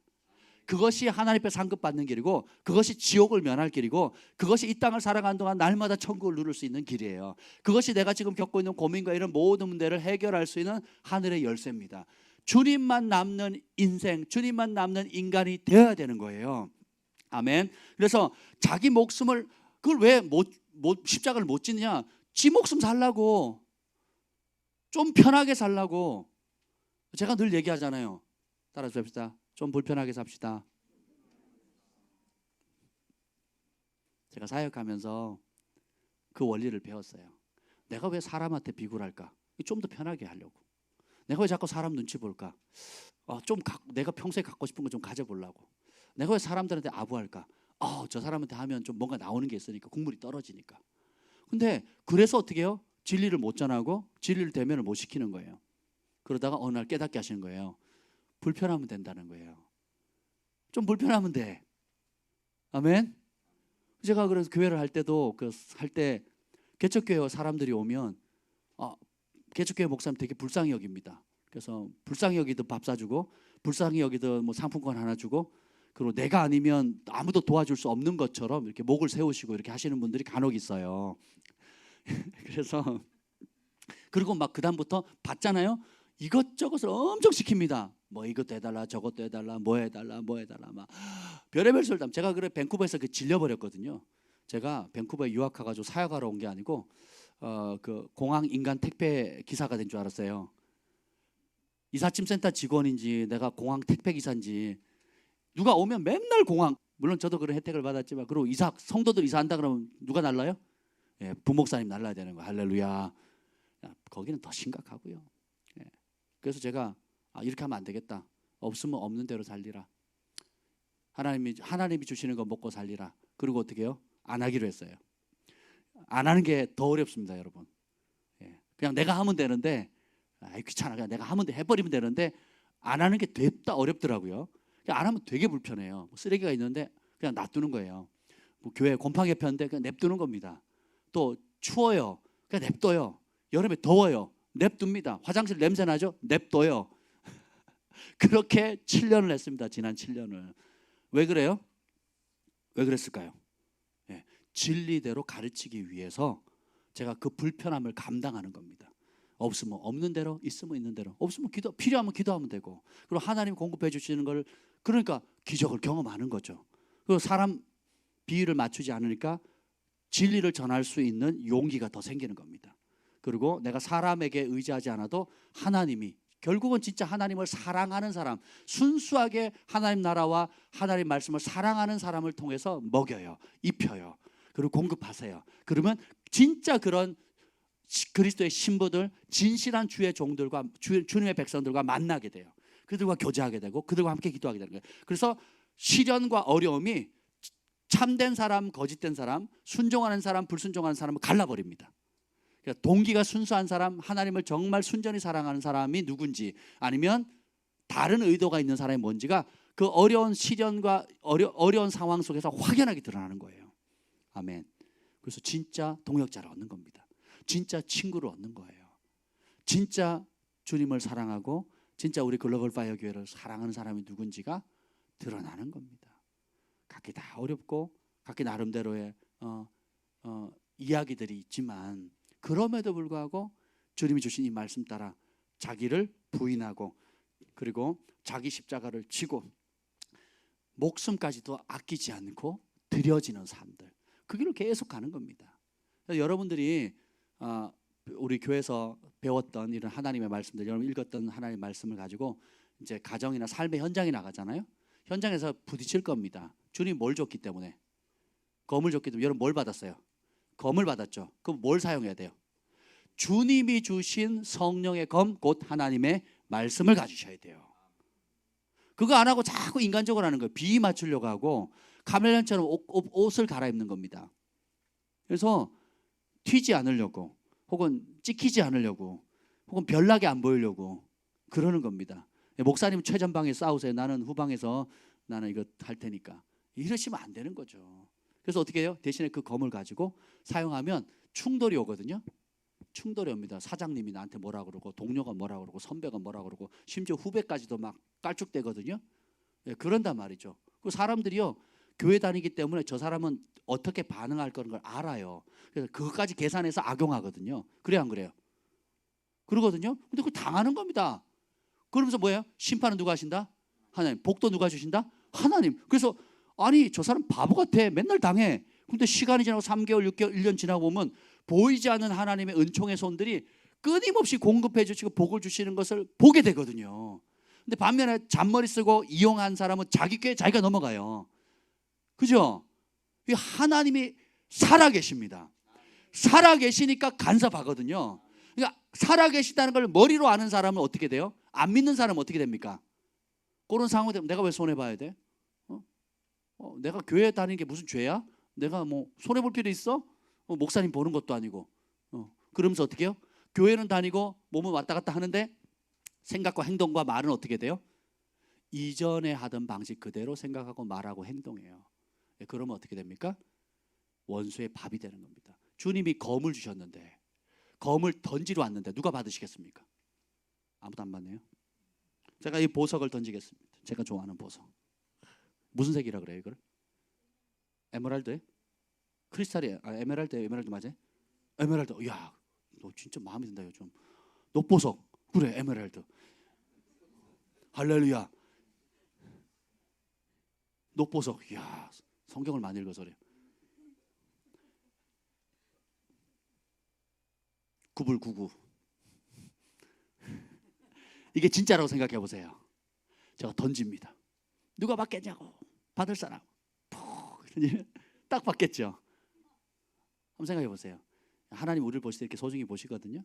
근데 이 에메랄드, 진품 에메랄드와 비교도 안 되는 게 하나님의 말씀의 검입니다. 그걸 주셨는데 내가 주님 오신 목적이 뭐예요? 검을 던지러 왔대요. 근데 그 검이 어떻게 해요? 분쟁을 일으키는 검이래요. 뒤집어 놓으면 참과 거짓을 가르는 검입니다. 사느냐 죽느냐를 알려주는 검이에요. 그리고 모든 거짓을 쫓아내는 검입니다. 모든 질병과 가난을 해결하고, 그리고 내 안에 있는 가난의 마인드, 그리고 인색함들, 하나님을 거스리는 거역과 온갖 죄악들을 밝히 드러내는 빛의 검이에요.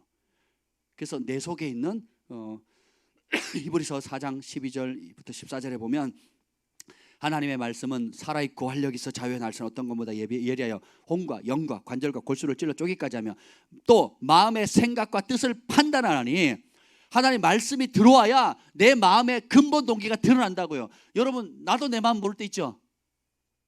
특히 결혼할 때 내가 이 남자 제대로 선택했나? 어디 갔냐? 이 남자 제대로 선택했냐? 그 여자들은 그 웨딩 결혼 전날 밤뿐만 아니라 그 딴딴딴 할 때 입장하기 전까지 그 고민을 한대요. 내가 저 남자랑 제대로 결혼하는 거 맞아? 뭐 이러고 생각하는데 내가 제대로 결정한 거면 전에 그 아무개 나 좋아했는데 걔 요즘 잘 나가던데 물를까? 막 한번 생각해.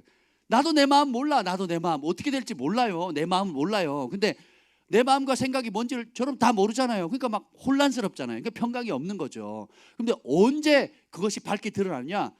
성령의 검, 하나님의 말씀의 빛이 딱 들어가는 순간, 아, 이건 옳다, 그르다, 이 길이 생명이다, 저 길이 죽음의 길이다, 이건 바르다, 그르다라는 게 그 순간 명확하게 보이게 되는 겁니다. 아, 내가 이게 선한이라고 했는데 내 욕심이었구나. 내가 내 자식 사랑한다는 게 집착이었구나. 우상이었구나. 내가 하나님을 위해서 사업한다고 하는데 돈이 우상이었구나. 내가 하나님 나라에서 한번 성공해 보려고 하니까 내 명예가 우상이었구나.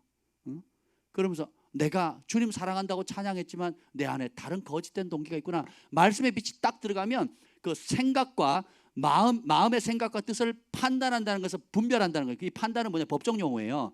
판사가 어떻게 해요? 땅, 유죄, 무죄 할 때 그 판단이에요. 그러니까 이 말씀의 빛이 들어오기 전에는 어떻게 해요? 다 내 생각대로 해. 남한테 들은 생각대로 한단 말이죠. 그러니까 어떻게 해요? 그게 옳을 때도 있고 그럴 때도 있는데 대부분 그럴 때가 많아요. 그래서 지은 것이 하나도 그 앞에 나타나지 않음이 없고 우리의 결산을 받으실 이의 눈앞에 만물이 벌거벗은 것 같이 드러나니라. 우리의 결산을 받으실 이 누구예요? 하나님이십니다. 여러분이 산 거, 하나님 주신 모든 유모의 자산들, 태어날 때부터 지금까지 누리고 받고 지금 가지고 있는 거 있죠. 모든 보이는 모든 것들을 주님이 마지막 날 어떻게 한다고요? 결산한대요. 그래서 여러분 회사 다닐 때 월말 결산하잖아요. 또 연말 결산하시죠. 그렇죠? 월말 결산. 그 학생들은 어떻게 해요? 중간고사, 기말고사 보면 한 학기 평가를 성적으로 딱 결산하잖아요. 똑같습니다. 똑같아요. 지금 인생 만화의 왕 만주의 주 앞에 결산하는 것을 이 땅에서 연습하는 겁니다. 그래서 이 땅에서 벌어지는 모든 일은 영원한 나라의 그림자예요. 예행 연습입니다. 준비하는 겁니다. 그래서 월말 결산할 때마다 내가 하나님 앞에 그달 결산해 보는 거예요. 내가 재정에 대해서 결산해 보는 겁니다. 시간에 대해서 헌신에 대해서, 그리고 하나님이 시키신 일들에 대해 과연 순종했는가 안 했는가 결산해 봐야 돼요. 이게 지혜입니다. 그리고 한 해를 돌아면서 연말 결산하잖아요. 연말 결산할 때도 한 해를 돌이켜보면서 내가 하나님 앞에 어떻게 살았는가, 말씀대로 순종했는가, 아니면 기타 다른 욕심대로 살았는가 해보는 겁니다. 보면 사도 바울이 온 세계를 한 세기 만에 복음화 시켰잖아요. 근데 그 사도 바울이 전한 복음이 뭐냐면 아주 재밌습니다. 로마서 2장 16절 우리 한번 읽어보겠습니다. 로마서 2장 16절 읽어보겠습니다. 찾으셨나요? 로마서 2장 16절입니다. 사도 바울이 전한 복음은 뭘까? 우리도 복음을 전해야 되겠죠? 교회를 전하면 안 되겠죠? 복음을 전해야 됩니다. 좋은 말 전하는 게 아니에요. 복음을 전해야 됩니다. 예수 그리스도의 복음을 전해야 돼요. 근데 사도 바울이 전한 예수 그리스도의 복음은, 교회는 예수 그리스도의 복음을 전하는 곳이에요. 그럼 그 바울이 전한 복음은 뭐냐? 읽어봅시다. 시작. 곧 나의 복음에 이른 바와 같이 하나님이 예수 그리스도로 말미암아 사람들의 은밀한 것을 심판하시는 그날이라. 아멘. 자, 사도 바울이 로마까지 가가지고 로마에서 복음을 전하고 싶었던 내용이 뭐냐? 하나님께서 예수 그리스도로 말미암아 사람들의 은밀한 것을 심판하는 그날이다. 그러니까 복음의 핵심은 뭐예요? 심판이에요. 누구를 통해서? 예수 그리스도를 통해서. 그러니까 예수 그리스도의 말씀이 심판한다 그랬잖아요. 그러니까 모든 우리의 삶의 기준은 뭐예요? 예수님이에요. 그래서 우리 인생은 예수님만 남은 인생, 예수님만 남은 인간이 되어야 되는 거예요. 아멘. 그래서 모든 생각도 예수님의 말씀, 그리고 모든 결정도 예수님의 말씀을 먼저 물어봐야 되는 거예요. 그래서 예수 그리스도로 말미암아 사람들의 은밀한 것을 심판한다는 거예요. 우리는 다 각자 은밀한 거 서로 모릅니다. 심지어 가족들도 서로, 부부 사이도 모르는 은밀한 것들이 있어요. 그죠? 부모와 자식 간에도 모르는 은밀한 일이 있다고요. 근데 주님께서 그 은밀한 일을 심판하신대요. 진짜 믿음의 사람은 하나님 앞에서 살 것이고, 예수 그리스도의 말씀 따라 살 것이고, 모든 결정과 사고와 인생의 방향과 비전을 다 그렇게 세웁니다. 이게 안 들어올 때는 어떻게 해요? 내가 계획합니다. 10살까지는 뭐하고, 20살은 어느 대학 가고, 30살까지 돈을 얼마를 모으고, 40대는 뭘 이루어서 땅을 사고 집을 사서, 50대는 이제는 자녀들에게 뭐 어떻게 해주고, 60대부터는 내가 뭐 하는 걸로 편안하게 살리라. 죄입니다. 죄예요. 그 사이에 하나님이 있어요, 없어요? 인생의 목적이 뭐예요? 나예요. 인생의 방향이 뭐예요? 나예요. 모든 것이 뭐예요? 나예요. 지구는 누구 중심으로 돌아요? 나예요. 근데 이게 복음의 진리의 말씀 빛이 들어가기 전에는, 말씀의 검이 들어가기 전에는 당연한 거고, 추천하는 거고, 권면하는 거예요. 세상 시스템이 그렇게 살아야 된다고. 오해하지 마세요. 그걸 하지 말아야 된다고 듣지는 마세요. 우선순위가 뭔지를 분명하셔요. 인생의 목적이 예수님인 사람은 인생의 10대도 예수님께 초점을 맞춰요. 20대도 예수님이 원하는 대로 합니다. 30대도 예수님께서 내 30대에 뭘 하기를 원하실까? 40대 그럼 예수님 앞에 내가 어떤 모습이 되어질까? 어떻게 성숙하게 이룰까? 50대 60대를 통해서 내 인생을 돌이켜봤을 때 어떤 풍성한 열매를 맺어서 하나님 앞에, 심판장이신 그 하나님 앞에 섰을 때 어떤 결산하실 때 어떤 열매를 드릴까를 생각하는 거예요. 그 주님이 오시고 내가 주님 앞에 갈 날이 가까웠는데, 그 주님 만날 때 내가 어떤 소담한 열매를 가지고 그분 앞에 드릴 것인가를 인생을 목표로 삼는 겁니다. 이게 지혜예요. 그거 안 하니까 자기 이름 드러내고, 지 기분 따라 내 생색 드러내고, 내 명예 드러내고, 자기 욕망에 모든 게 나예요. 나. 내비 맞춰주면 좋은 사람이고, 안 맞춰주면 나쁜 사람이고, 그걸 끊으셔야 됩니다. 끊으셔야 돼요. 사도행전 24장 25절. 이게 아니네요. 그럽시다. 사도행전 24장 25절 한번 볼게요. 이 바울이 복음을 전하다가 이제 로마로 이제 이송되는 가운데 그 총독 벨릭스를 만납니다. 다 정치인이죠. 그 지역의 최고의 권력자를 만납니다. 독재자죠. 그러니까 최고의 권력자를 만나는데, 자, 바울은 죄수고 총독 벨리스는 통치자예요. 마음만 먹으면 풀어줄 수도 있는 그런 관계입니다. 근데 그 총독 벨리스, 그 당시는 왕권을 행사하던 그 총독에게 사도행전 24장 25절에 바울이 강론을 합니다. 나의 복음은 하면서 강론을 해요. 뭘까요? 시작. 바울이 의와 절자와 장차오는 심판을 강론하니 벨릭스가 두려워하여 대답하되 지금은 가라, 내가 틈이 있으면 너를 부르리라고. 바울이 전한 복음은 뭐예요? 의, 절제, 장차올 심판. 의, 절제, 장차올 심판이 있다. 누구 앞에? 왕 앞에, 총독 앞에서 얘기를 하는 겁니다. 그랬더니 총독이 어떻게 해요? 떨어요. 두려워합니다. 여러분들 교회 왔을 때 하나님 말씀 들으면서 떨어본 적 있습니까? 떨어보신 적 있냐고요? 예수 그리스도의 복음을 듣는데 아 좋다, 아 나 용서받았다 하는 데만 멈추면 제대로 못 들은 거예요. 하나님께 의와 절제와 심판이라는 거예요. 예수 믿으면 죄사함 받은 다음에 그 다음 뭐예요? 의롭게 살고 그 다음에 다시 오실 주님 앞에 소담한 열매를 드리기 위해서 내 육의 본능 거부하고 내 생각 거부하고 세상 가운데 절제하면서 성령이 인도하신 대로 살아가면서 장차 올 심판을 맞이할 준비를 할 기회로 삼는 거예요. 그것이 인생입니다. 하나님 목숨 붙여주신 이유, 죽지 않은 이유, 주님이 결산하러 가까운다. 여러분, 젊은 애들이 저보다 오래 산다는 보장이 없고요, 저보다 연배가 많으신 분이 저보다 일찍 돌아가신다는 보장이 없습니다. 주님이 언제든 생명을 주신 분도 여호와고 불러서 데려가면 끝나는 겁니다. 그래서 끝났다 그러면 끝난 거예요. 그날이 언제일지 몰라요. 그 평균 수명에 속지 마세요, 여러분. 평균 수명에 속지 말라니까요. 그만큼 산다고요? 한번 살아보세요. 사라지나. 그거밖에 못 산다고요? 아닙니다. 은총 가운데 있으면 100세 120세도 삽니다. 그러니까 어떻게 오래 사느냐 짧게 사느냐도 중요하지만 하루하루를 결산하실 하나님 앞에 어떤 모습으로 내가 살아갈 건가 더 중요합니다. 그래서 성경에 유명한 인물은 다 30세에 가잖아요. 세례 요한, 여자가 낳은 자 중에 이보다 큰 자 없다. 30세에서 33세 그 사이에 아무리 많이 살아서 35세입니다. 그런데 여자가 낳은 자 중에 이보다 큰 자가 없다 그랬거든요. 그리고 예수님도 30세에서 33세거든요. 그 정도 나이입니다. 그러니까 그때 온 인류를 구원할 사명을 이루고 갔거든요. 그리고 하나님 앞에 청산한 겁니다. 그래서 저주받은 겁니까? 일찍 죽어서? 그런 게 아니거든요.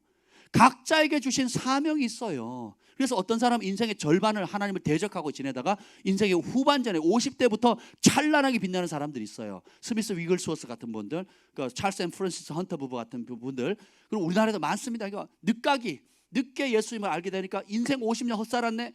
남은 생 너무 얼마 안 남았잖아요. 젊었을 때는 힘이라도 있지, 젊었을 때는 돈이라도 많이 벌었지, 젊었을 때는 내가 막 활력이 있어서만 할 수 있지만 나이가 들었지만 시간은 죽음의 시간은 다가오고 인생의 한계는 다가오니까 결산하실 주님 앞에 내가 어떤 모습으로 다가야 될 건지를 근신하고 깨어있고 주님 앞에 의지하면서 그 알차게 보내는 겁니다. 나이하고 상관없어요, 여러분. 어릴 때 그걸 깨달으면 남은 생을 그렇게 멋지게 드리는 겁니다.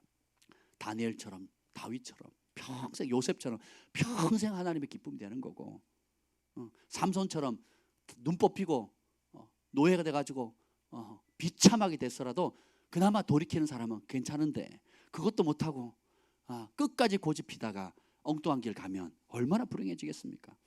총독 벨리스가 들은 복은 뭐예요? 의와 절제와 장차올 심판이에요. 그럼 우리가 교회에서 의와 절제에 대해서, 심판에 대해서 가르쳐야 되겠죠. 여러분의 복음의 핵심이 뭐라고요? 우리 주 예수, 하나님의 우리 주 예수 그리스도로 말미암아 모든 사람의 은밀하는 것을 심판하는 그날이 온다는 거예요. 그래서 뭘 준비하라는 거예요? 심판받을 준비하라는 겁니다. 하나님을 사랑하는 자에게는 그날이 영광스러운 날이에요.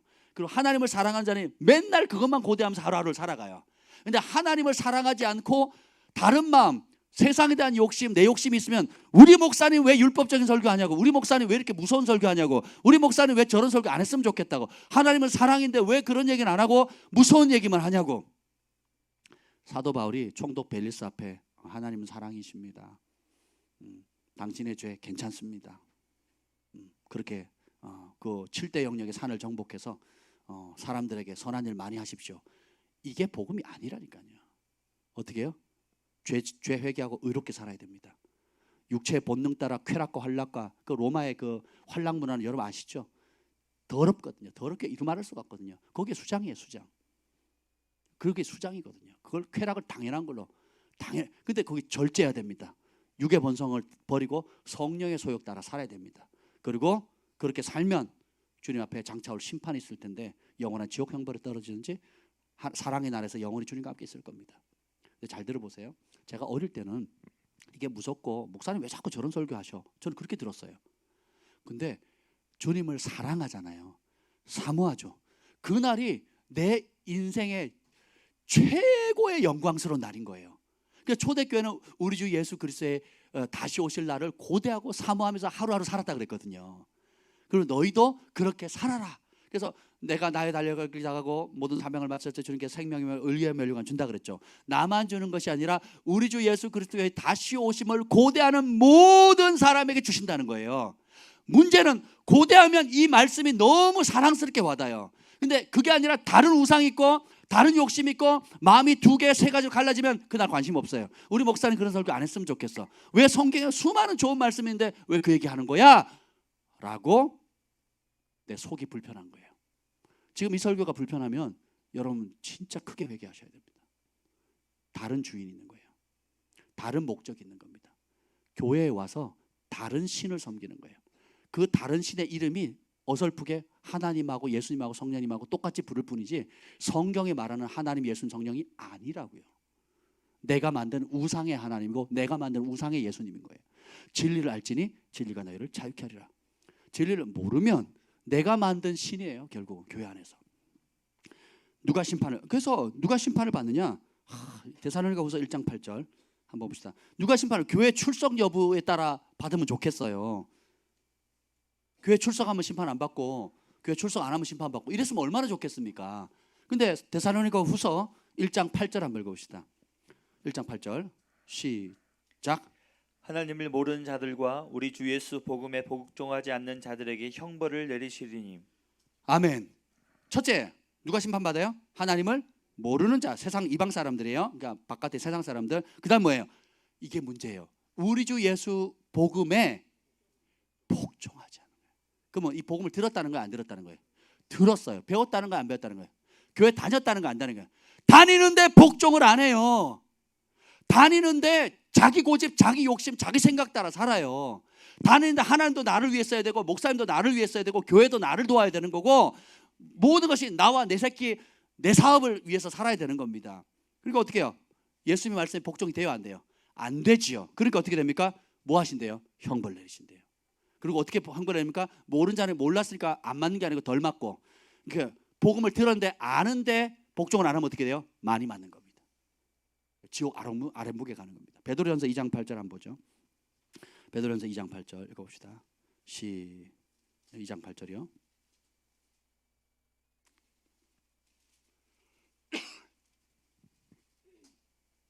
베드로전서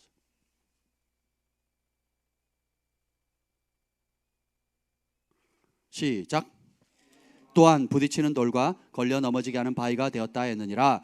그들이 말씀을 순종하지 아니함으로 넘어지나니 이는 그들을 이렇게 정하신 것이라. 자빠진대요. 무너진다는 겁니다. 왜요? 말씀에 순종하지. 검을 주셨는데 사용을 안 해요. 검을 주셨는데 처박아 놓습니다. 검을 주는데 녹슬게 만드는 거예요. 아니면 검이 너무 작아요. 검을 활용하는 법을 몰라. 주님께서 내가 화평을 주는 게 아니라 검을 던지러 왔다 그랬거든요. 또 다른 던지러 왔다는 말이 있어요. 내가 불을 던지러 왔다 그러거든요. 다 똑같은 말이에요. 성령의 불을 던지고 말씀에 검을 던지고. 그러니까 성령의 검 곧 하나님의 말씀. 성령은 불이고, 그러니까 성령의 검은 말씀의 불의 검이 되는, 불검이, 화영검이 되는 거, 화영검. 아멘. 이걸 사용해야 되는데 오히려 어떻게 해요? 우습게 여기는 겁니다. 교회 한번 참여해 주는 것만으로 만족하거나 혹은 무슨 집회에 참여해서 은혜 받는 걸로 오늘 은혜가 되네, 은혜가 안 되네, 이런 사고방식은요 정말 위험합니다. 로마서 2장 5절. 왜 예수님의 말씀에 복종하지 않을까요? 로마서 2장 5절에 나옵니다. 사람들은 왜 이런 좋은 복음의 말씀을 듣고도 복종하지 않을까? 로마서 2장 5절입니다. 시작. 다만 내 고집과 회개하지 아니하는 마음을 따라 진노의 날 곧 하나님의 의로우신 심판이 나타나는 그날에 임할 진노를 내게 쌓는도다. 아는데 뭐예요? 누구 고집? 내 고집. 또 어떻게 해요? 회개라는 게 뭐예요? 눈물 흘리는 게 아니라 그랬어요. 내 생각을 하나님의 말씀을 바꾸고 이전에 하던 행동을 극렬히 미워하는 겁니다. 이해가 되시죠? 회개했다 그러는데 이전에 하는 행동을 좋아해. 그리고 부러워해. 또 그 길로 같이 가고 싶어. 여러분, 성공 추구하면 망합니다. 거룩을 추구하셔야 됩니다. 예. 여기 보면 고집이 큰 장애물이에요. 눈에 흙이 들어가도 안 한다고 이럽니다. 눈에 흙이 들어가도. 예. 근데 보세요. 착하고 좋은 마음은 하나님의 말씀을 그냥 그대로 받는 겁니다. 오늘 여기도 보면 마태복음 10장 후반절에 보면 너희를 영접하는 자는 나를 영접하는 것이고 나를 영접하는 자는 나를 보내신 이를 영접하는 걸 그랬죠. 말씀을 전하는 사람들의 메시지와 말씀을 전하는 사람, 복음을 전하는 사람들에 대한 태도가 하나님을 대하는 태도입니다. 오해하지 마세요. 종이 하나님이다 이런 뜻은 아닙니다. 여러분이 대통령이 그 특사를 파견하면 그 특사는 누구의 자격으로 하는 겁니까? 대통령의 특사로. 그럼 누구처럼 대우해요? 대통령처럼 대하는 겁니다. 하나님께서 하나님의 종들, 복음 전하는 자들, 여러분이 될 수도 있어요. 여러분이 복음을 전하는 순간 뭐가 돼요? 하나님의 특사가 되는 겁니다. 저는 주일날 혹은 공예배 교회 안에서 하나님의 말씀을 전하는 그 순간 뭐가 돼요? 말씀을 전하는 하늘의 특사가 되는 겁니다. 근데 그 말씀을 그대로 받게 되면 누구를 받아들인 거예요? 예수님을 받아들인 거고, 또 누굴 받은 거예요? 예수님을 보내신 하나님을 받은. 그 맥락에서 선지자를 선지자로 대하면 선지자의 상을 받고, 그리고 제자를 제자라고 대하면 제자의 상을 받는다 그래요. 누구의 이름으로? 예수님의 이름으로. 그래서 여러분들이 말씀을 들을 때 굉장히 주의하셔야 돼요. 모든 걸 집중하셔야 됩니다. 그리고 그 말씀이 오늘 내게 주는 생명의 꼴이다. 이것이 나를 살리는 것이고 내 가정을 살리고 또 내가 이후에 주님 앞에 결산할 때에 어떤 소담한 열매를 드릴 수 있을지에 대한 계획을 할 수 있는 그날 아이템을 받는 겁니다. 그날 계시를 받는 거예요. 방향을 설정하는 거예요. 그리고 버릴 거 버리고 취할 거 취하게 되는 겁니다. 고집과 회개하지 않는 마음 그 버리지 않으면 어떻게 돼요? 하나님의 의로운 심판이 나타나는 그날에 임할 진노를 우리가 계속 쌓는 겁니다. 오늘도 고집 피면 진노가 쌓여요. 범죄하면 또 쌓입니다. 그리고 또 안 돌이키면 또 쌓이는 거예요. 쌓이다가 이게 너무 과중하면 단명하는 거고요. 아니면 정한 만큼 살다가 어떻게 해요? 주님 앞에 심판받을 때 내가 고집 피운 만큼의 진노를 받는 거예요. 하나님 그렇게 공의로운 분이십니다. 반대로 하나님을 사랑하는 만큼 상급이 쌓여요. 여러분이 예수님이 오실 날을 고대합니까? 이 질문 자체가 이상하게 느껴지면 여러분 갈 길이 참 먼 겁니다. 하루하루가 예수님을 맞이할 준비를 하는 거예요. 70, 강건하면 80이라도 그 연수의 자랑은 뭐예요? 수고와 고생뿐이니이다. 사도 바울이 천국을 봤죠. 내가 천국과 이 땅 사이에 꼈다. 내 영은 천국에 가서 영원하신 주님의 나라에 살고 싶은데 내가 부득불 이 땅에 있는 이유 뭐예요? 하나님 나를 통해서 살릴 너희 영혼들 때문에 사명 때문에 내가 있는다. 근데 내 소원은 뭐예요?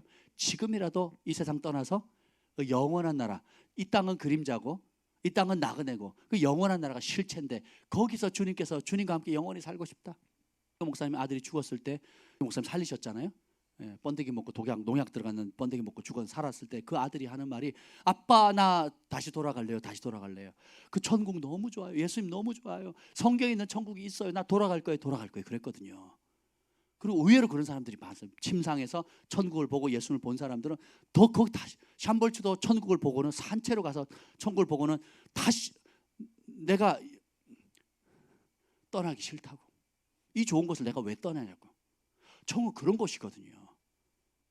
아멘. 이 땅에서 우리가 맛을 보지만 궁극적으로 완전한 모습은 영원한 나를 주님께서 예비하셨습니다. 한번 생각해 보세요. 저도 이제 딱 반이 꺾였는데 거의. 그러니까 보면 몸도 예전처럼 빠르지도 않고, 그죠? 그리고 무섭기 시작하는 거예요. 무섭기 인생이. 남은 생을 계산을 해보니까 10대 20대 때는 빨리 어른 됐으면 좋겠다, 뭐 빨리 민증 나왔으면 좋겠다, 빨리 집에서 독립했으면 좋겠다. 주원아, 그지? 우리 경환이 빨리 계속 자취방 뭐 어쩌고 저쩌고 막 기숙사 해, 군대 갔다 내 눈에 흙이 들어오기 전에 안 돼, 막 그 군대 갔다 와서 결혼해 막 이러고 이제 막 그러고 있잖아요. 빨리 뭐든지 빨리 뭘 해서 그냥 내 마음대로 했으면 좋겠다 그러는데 이것도 해보고 저것도 해보고 막 이런 실수를 많이 하잖아요.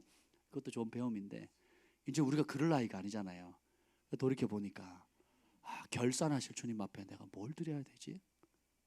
어떻게 해야 되지? 주님이 나에게 이런 교회와 사랑하는 양들과 또 충성된 중보자들과 예배자들을 주셨는데, 교회로서, 우리 글로벌 파이어 교회로서 하나님 앞에 하나님께서 원하시는 게 뭘까? 어떻게 하나님께 올려드릴까? 그리고 무엇보다는 한 개인 영혼들이 주님이 내게 이렇게 이런 많은 양들을 맡겨주셨는데 이 양들 한 사람 한 사람이 자기 우상에 빠져서 지옥 가지 않고 천국 갈 수 있다면 얼마나 좋을까? 여러분들 그냥 우리가 분위기 좋게 좋은 설교하고 기분에 거슬리지 않는 설교만 쭉 듣다가 이후에 주님 앞에 섰는데 글파에 한 5명 와 있으면 어떻게 되겠어요? 사랑의 소망의 온유 주한이 경한이만 와 있다고 한번 생각해 보세요. 얼마나 끔찍하겠습니까? 지내는 좋겠지만 한번 생각해 보세요, 여러분. 그죠? 근데 교회는 행사를 많이 해서 선교도 많이 하고 뭐 사업도 잘 되고 또 애들 명문대 가고 막 잘했단 말이죠. 잘했는데 이후에 주님 앞에 딱 인생 결산하고 딱 섰는데 없는 거예요. 그렇게 사업 많이 하고 선교 많이 하고 구제 많이 하고 뭐 교회 봉사 많이 한 사람이 하나님 나라에 없는 거예요. 그러면 얼마나 비참하겠습니까? 얼마나. 근데 이 땅을 살아가는 좀 불편하더라도 좀 더디 가는 것 같더라도 내 뜻대로 안 되는 것 같아도 주님만 남은 인생, 주님만 남은 인간으로서 내 안에 예수님만 자기 십자가 지고 날마다 죽는 거예요. 그리고 주님이 주신 검을 던지러 왔으니 그 말씀의 진리의 검을 가지고 말씀이 가라는 곳으로 가는 겁니다. 말씀이 하라는 것만 하는 거예요. 말씀이 하지 않으려 그러면 목숨을 걸고 안 하는 거예요. 그리고 내 고집 내려놓고 내 생각 내려놓는 겁니다. 로마서 2장 2절에 보면 같은 장이니까 읽어볼까요? 2장 2절 제가 읽겠습니다. 이런 일을 행하는 자에게는 하나님의 심판이 진리대로 되는 줄 아느니라. 진리가 감정보다 확실합니다. 진리가 상황보다 확실해요. 심판은 진리대로입니다. 그러니까 내가 곧 길이요 진리라 그랬죠. 그러니까 예수님이 진리고 예수님의 말씀이 진리예요. 그래서 우리가 예수님 말씀을 텍스트북을 모르고 어떻게 시험을 봅니까? 시험이 거기서 나오는데, 그죠? 그리고 거기 패스 못하면 2번 기회가 없어요. 그래서 우리가 예수님의 말씀을 그렇게 소중히 여기고 무겁게 받아들여야 되는 겁니다. 보면 내 37절 마태복음 10장 37절입니다. 아버지나 어머니나 나를 더 사랑하는 자는 내게 합당하지 아니하고 아들이나 딸을 나보다 더 사랑하는 자도 내게 합당하지 아니하다 그랬어요. 38절 자기 십자가를 따르치고 나를 따르지 않는 자도 내게 합당하지 않다. 다른 말은 뭐예요? 모른다 하시는 거거든요. 모른다. 우리 교회가 한국 기독교가 구원의 수준을 너무 떨고 낮춰버렸어요. 너무 떨고 놨습니다. 그냥 교회 다니면 다 구원받는 걸로, 사형리 동의하면 다 구원받는 걸로 구원의 수준을 너무 바닥을 쳐놨어요. 바닥을 쳐놨습니다. 그냥. 그러니까 대가를 지불하는 사람이 없어요. 다 자기 우상을 1개, 2개, 3가지, 10가지, 100가지 다 자기 우상을 가지고 교회로 옵니다. 자기 우상을 하나씩 들고 몇 개씩 들고 성전 마당을 밟는 거예요. 그리고 나는 하나님의 백성이다, 구원 받았다고 할렐루야 찬양을 외치고 있는 겁니다. 저는 그걸 못 봅니다. 저는 그렇게 못 봅니다. 그건 직무유기입니다. 직무유기. 하나님의 종으로서 직무유기한 겁니다. 그렇게 해서는 안 되겠죠. 진짜 천국 가야 되지 않겠습니까? 진짜 이 땅을 살아가는 동안 하나님과 함께 하나님 기뻐하는 대로 살아야 되지 않겠습니까? 어느 때까지 욕심과 그리고 명예욕과 돈에 대한 탐심과 또 내 뜻대로 안 된다는 내 고집과 회개치 않는 마음 가운데 우리가 있겠습니까? 빨리 버리셔야죠. 그렇지 않습니까? 여러분 진짜가 되려고 이곳에 온 거 아닙니까? 그럼 진짜의 길을 갑시다. 아멘. 적절히 가려고 하면 적절히 해주는 곳 많으니까요. 여러분 그런 데 가서 멸망의 길을, 넓은 길 가진, 그래서는 안 되겠죠. 우리가 예수님을 따르는 진리 길로 가게 했다면 대가를 지불하는 겁니다. 그러면 그 일에 하나님이 큰 은총을 부어주십니다. 사람이 줄 수 없는 놀라운 은총이 부어지는 거예요. 예수 믿는 것은 참 행복입니다. 우리가 다시 오실 주님을 맞이할 소망을 키워갔으면 좋겠어요. 그 소망이 커요? 아니면 이 땅에 여러분들이 당장 발등에 떨어진 거, 내 손 안에 잡혀있는 자녀 문제, 뭐 이런 문제의 소망이 큽니까? 궁극적인 소망을 딱 잡으면 나머지는 정리가 다다닥 됩니다. 그리고 해석도 저절로 돼요. 고민거리도 없어요. 이게 안 잡히니까 당장 대학을 못 가면 죽을 것 같고, 당장 돈을 못 벌면 죽을 것 같고, 당장 노후 보장이 안 되면 죽을 것 같고, 당장 내 뜻대로 뭐가 안 되면, 내 자식이 내 말 안 들으면 죽을 것 같고, 막 이게 안 보이니까 모든 게 다 흐트러지는 거예요. 모든 게. 그리고 그게 자기 우상인 줄 알아요, 몰라요? 모르는 겁니다. 근데 다시 오실 주님, 그분이 진리대로 심판하시고, 내가 오늘이라는 이 시간은 그 심판의 날에 주님 앞에 드릴 수 있는 소담한 열매를 드릴 수 있는 기회다, 이렇게 생각하고 살아가면, 여러분들이 지금 교회 이전하면서 봉사하는 것들, 또 감사절을 준비하면서 감사 예배를 위해서 희생하는 많은 것들이 7배, 8배, 1000배의 기쁨으로 다가올 겁니다. 지금 겪는 말씀으로 인한 고난, 또 말씀으로 인한 대가 지불하는 거, 주님 주신 말씀의 검을 가지고 싸울 때 오는 여러 가지 시련과 어려움들이 큰 기쁨으로 올 거예요. 그리고 이때 흘리는 눈물들, 이때 흘리는 아픔들, 주님께서 마지막 날에 다 내 눈물을 씻겨주시고 영원한 즐거움을 주실 것이다. 아멘. 그 복을 우리가 함께 누렸으면 좋겠습니다. 예, 그런 비전을 갖고 살아갔으면 좋겠습니다. 그러면 다른 내가 지금 크다고 생각하는 문제들은 툴툴툴툴 다 털려요. 아무것도 아닌 겁니다. 아무것도. 너무 나한테 죽을 것 같고 심각한 것 같은데 2, 3년 지나서 돌아보세요. 내가 저런 문제 가지고 부끄럽죠. 부끄러운 게 한두 개가 아니죠. 근데 이전에도 그렇게 살아놓고 또 지금도 그 문제 갖고 똑같이 그렇게 하면 얼마나 부끄럽습니까? 그렇지 않습니까? 예, 그래서 해법은 심플해요. 주님이 곧 다시 오십니다. 결산하실 분으로 오세요. 진리를 따라 심판하십니다. 사도 바울이 전한 복음은 의와 절제와 장차올 심판이라고 그랬어요. 우리가 그것을 믿습니다. 그러면 의와 절제의 삶을 살고 심판을 맞이할 준비를 해야 돼요. 그러면 이런 사람에게는 하루하루가 행복입니다. 하루하루가 사랑할 날이고, 하루하루가 주님께 소담한 열매를 드릴 수 있는 기회로 받은 날이에요. 아멘.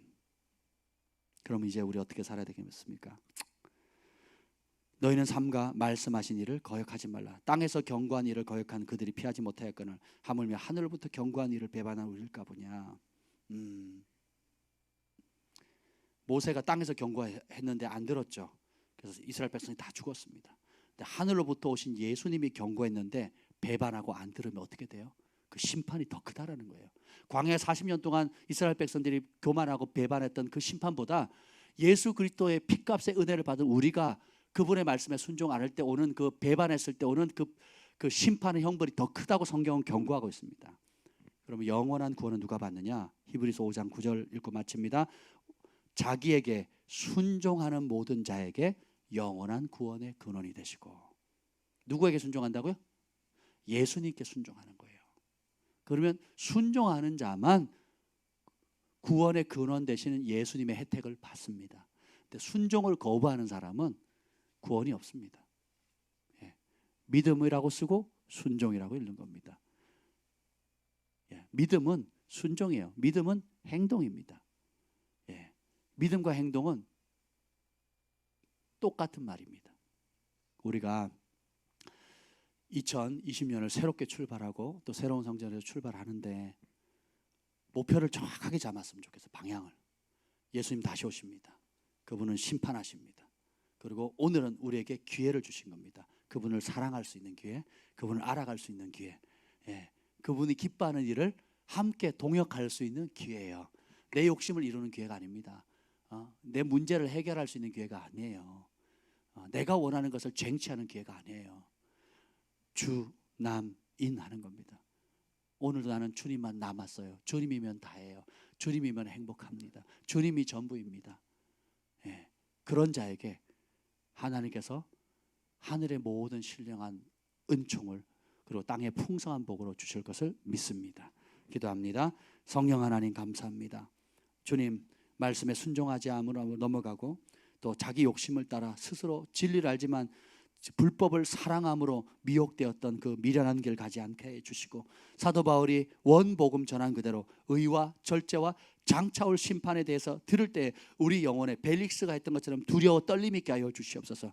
두렵고 떨리기만 하고 돌이키지 않았던 벨릭스가 되지 않게 하시고, 두렵고 떨림 가운데 돌이켜 주님의 말씀에 예수님에게 순종함으로 영원한 구원을 누리게 하여 주시옵소서. 주님만 남는 인생, 주님만 남는 우리들 되게 하여 주시옵소서.